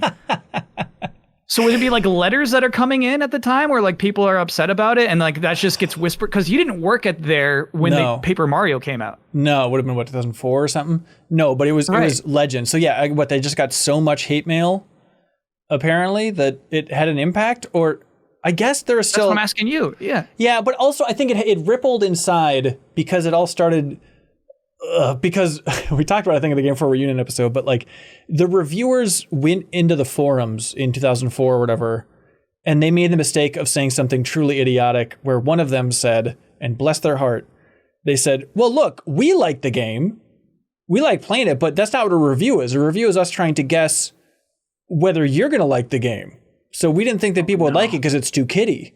It's like, what? So they were just torn apart on the internet for that idiotic take. And so that, I think, was the lesson. And then it was still, even when I started that in 2010, I still feel like there was this feeling of like, we can't be honest. We can't just acknowledge the internet. There's always this feeling of like the internet's going to burn us at any time. It's like, what?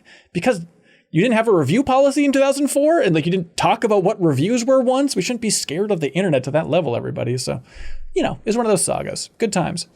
And to this day, they're scared of the internet. You weren't even there. That's right. I think that's what's crazy. You weren't even there, and you're like, "Oh, we don't talk about that one." Yeah, it's untouchable. Yeah. Well, like it is funny, like that stuff that filters through. Like I never read Game Informer growing up, I never read any video games magazines growing up, which seems absurd. I'm not that type of guy.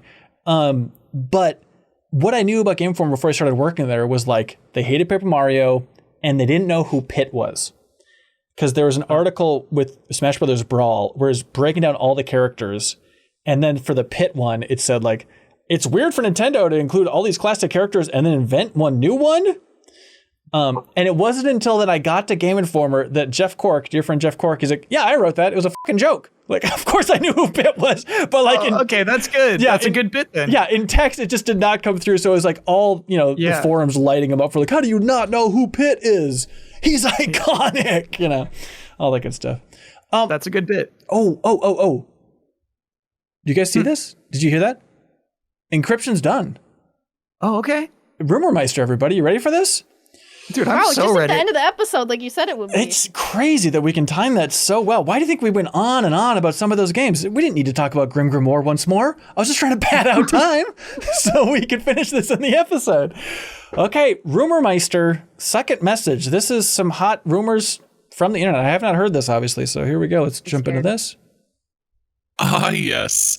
The Rumor Meister bell tolls once again, striking fear into the marketing teams of gaming publishers everywhere. Our first little morsel I plucked from the gaming rat trap is one I heard just a few minutes ago, so take this with a grain of salt. But the Rumor Meister is officially confirming the Final Fantasy IX remake is delayed until 2029 because they want to make Vivi tall and slender enough to become a Fortnite skin. That's right. They want him to be able to do all of the little dances, and they're putting it off can't be true. just for that. I don't believe That that. actually sounds true. Wait, this That's next bombshell crazy. is hotter than a topless Jessica Alba kissing a bottomless Taylor Lautner at the tanning salon. Get this. PlayStation Studios has, quote, no plans, end quote, for the Sly Cooper franchise. You heard it here first. That's huge. But finally, That cannot be true. I promised something big last week. And I might be putting 2 lives at risk to share this. Oh my God. But MinnMax listeners need to know. The Rumor Master has come to understand that GTA 6 will, for the first time in the series history, allow players to visit their old high school and walk into the principal's office and give him a 10-minute shoulder massage. No. One can only imagine what happens after that. That's the final treasure that the Rumor Meister has to divulge this week. At least in the world of video games. I probably shouldn't talk about this, but the Rumor Meister had a lot of fun with a friend last night. What? Kind of started looking at them a little different way, if you know what I mean. What? Maybe it's nothing. We've been texting a little. I don't know. Until next time. Trust the it's cool that the Rumor shadows, Meister deny the light. Trust us. The Rumor Meister takes flight.